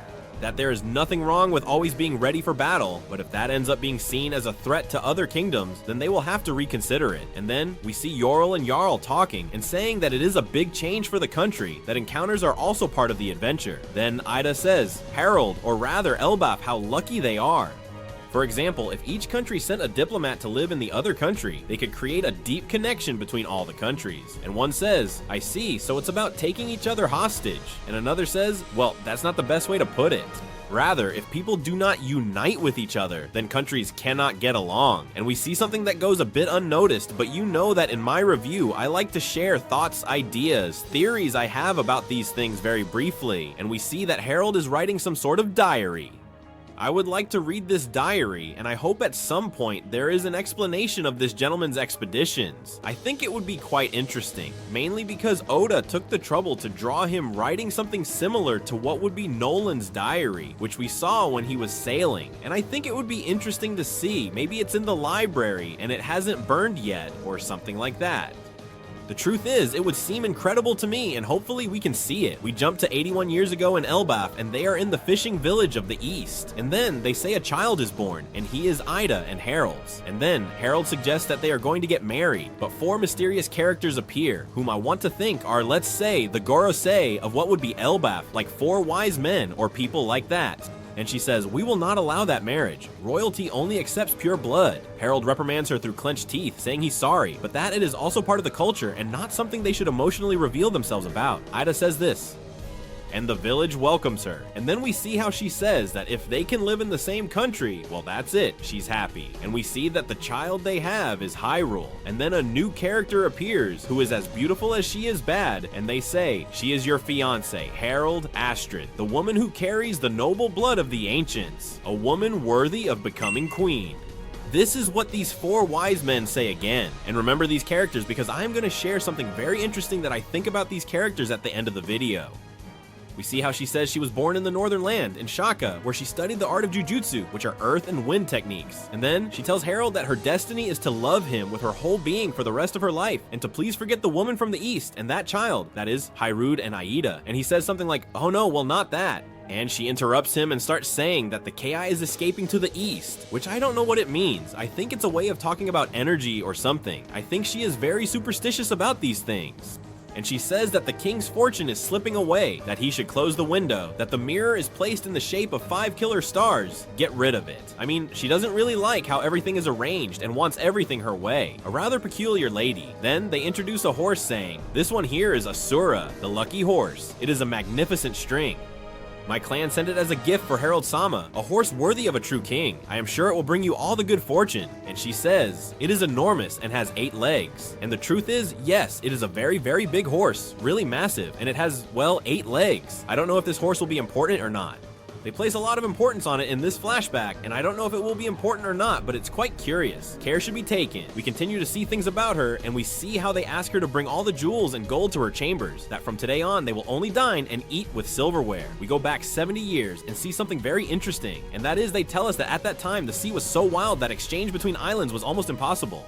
And this is very important because I would like to know why 70 years ago the sea was so wild and now it is not. Was there something different about it? Was there something curious? Why is the sea calmer now? Maybe something about Luxia's weapon that was used at that time. I don't know. But in this panel, the most important thing is that we see they are trying to go to Wano, since indeed, these pillars of earth and this sea correspond to those found when approaching Wano. In other words, at some point Harold tried to contact Wano, but due to the circumstances, it couldn't happen. And the truth is, I would have loved to see an interaction between the giants and the people of Wano. It would have been incredible. I would have really liked it, and it would have made me excited, but unfortunately, Oda has shown us that they tried, but they couldn't.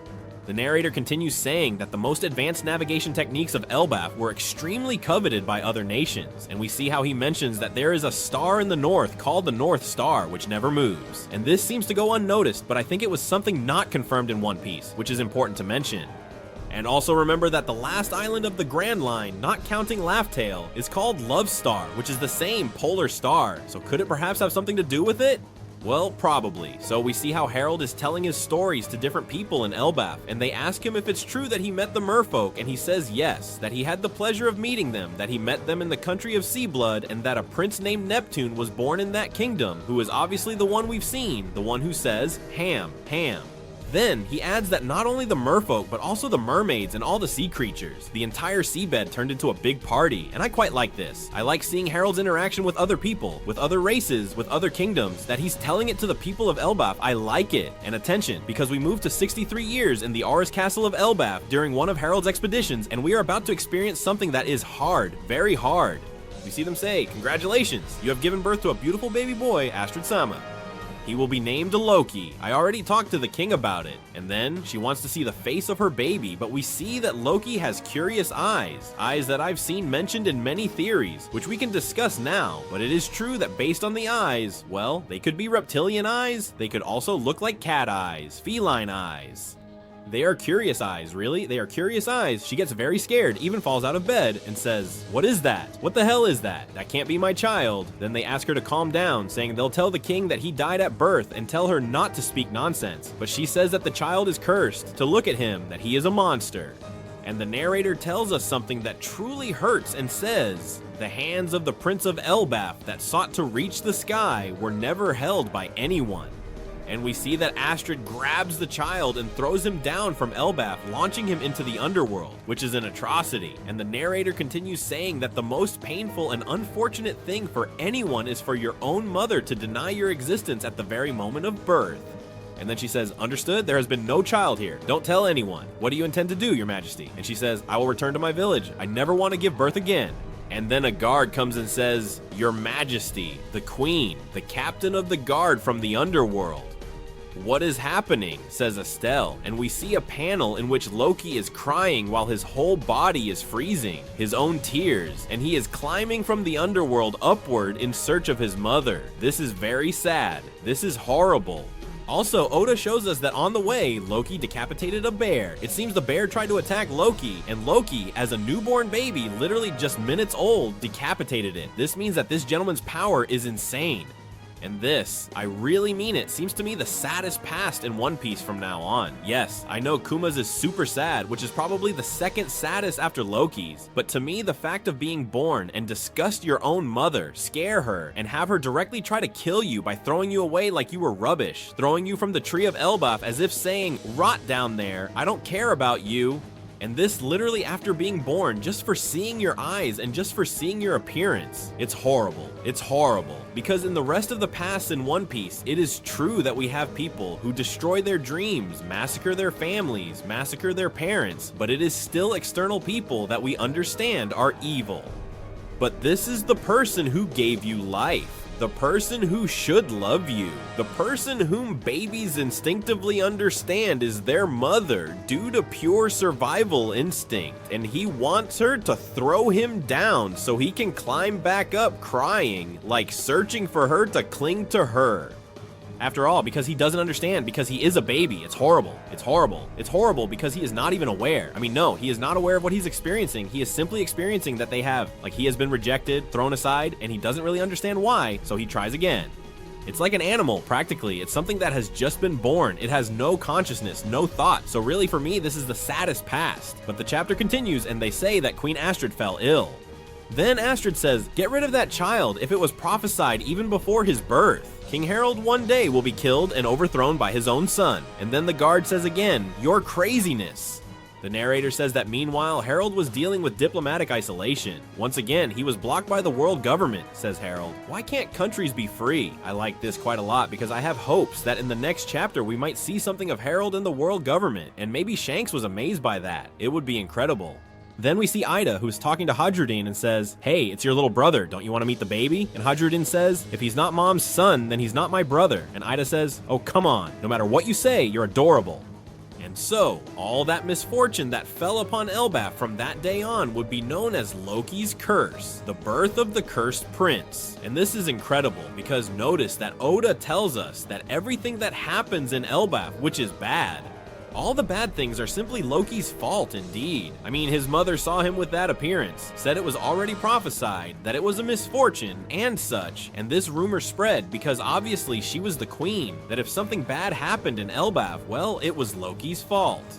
And on top of everything that happened with Harold, which will be explained to us in more detail later, well, it's all Loki's fault, so that's why they have him chained. This is, to me, honestly, it's truly the saddest past in One Piece just from this point.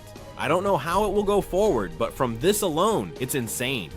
And two important things I want to mention are first about Loki's eyes. As I say, many people are theorizing whether it's this, it's that. If he's a cat, if he's a reptile, there's much to discuss, but I've come to a conclusion that seems quite simple to me. And it is that we've seen this character has special characteristics, and I believe that Loki's eyes come because he is a special person among the ancient giants. We have seen that Loki is a person who also resembles the ancestral giants due to having horns. So for me, these eyes that he has are because, for example, every so many thousand, every tens of thousands, every hundreds of thousands, every millions of people born among the ancestral giants have these eyes. Why? Because they have an extra ability. It is also important to note that he comes from a royal family. He comes from Harold's family, which is the royal family of Elbaf, which, as they have said, is pure blood, so to speak. And in what other kingdom have we seen certain characteristics also come over time by birth?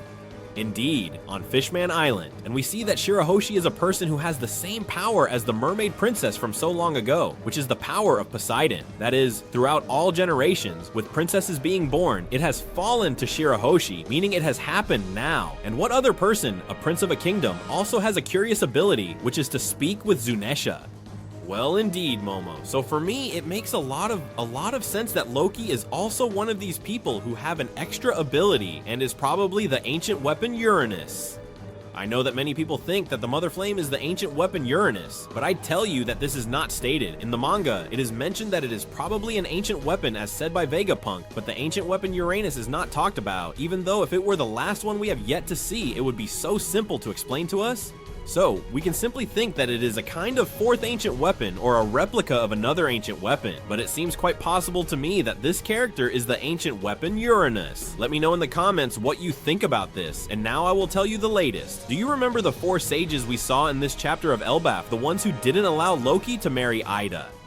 Well, I firmly believe that Mosa, the person who was talking to Loki, is one of these people. I know there are people who have been saying it's Ida, but it's true that when we saw if it's someone with a beard. So I think these giants whose face hasn't been shown to us, very important, one of them is Mosa. I don't know if he will be the only one of the 4 that's alive, if all 4 of them are alive or something like that, but it makes a lot of sense to me. One of the people who made Astrid marry Loki, realizing afterward how horrible Astrid was, all the misfortune Loki had lived through, probably unfairly, and who is now regretting all this and could play an important role in the new Elbaf as a sort of advisor to the one who would be the new king. I don't know, honestly, when Oda hides the faces of certain characters that I don't think have much relevance to be shown, it's because I think he wants to do something with them. So the fact of drawing them as shadows might be because one of them is Mosa, and we'll see him later. So this is my guess, and we'll see what happens in the future. Let me know in the comments what you think.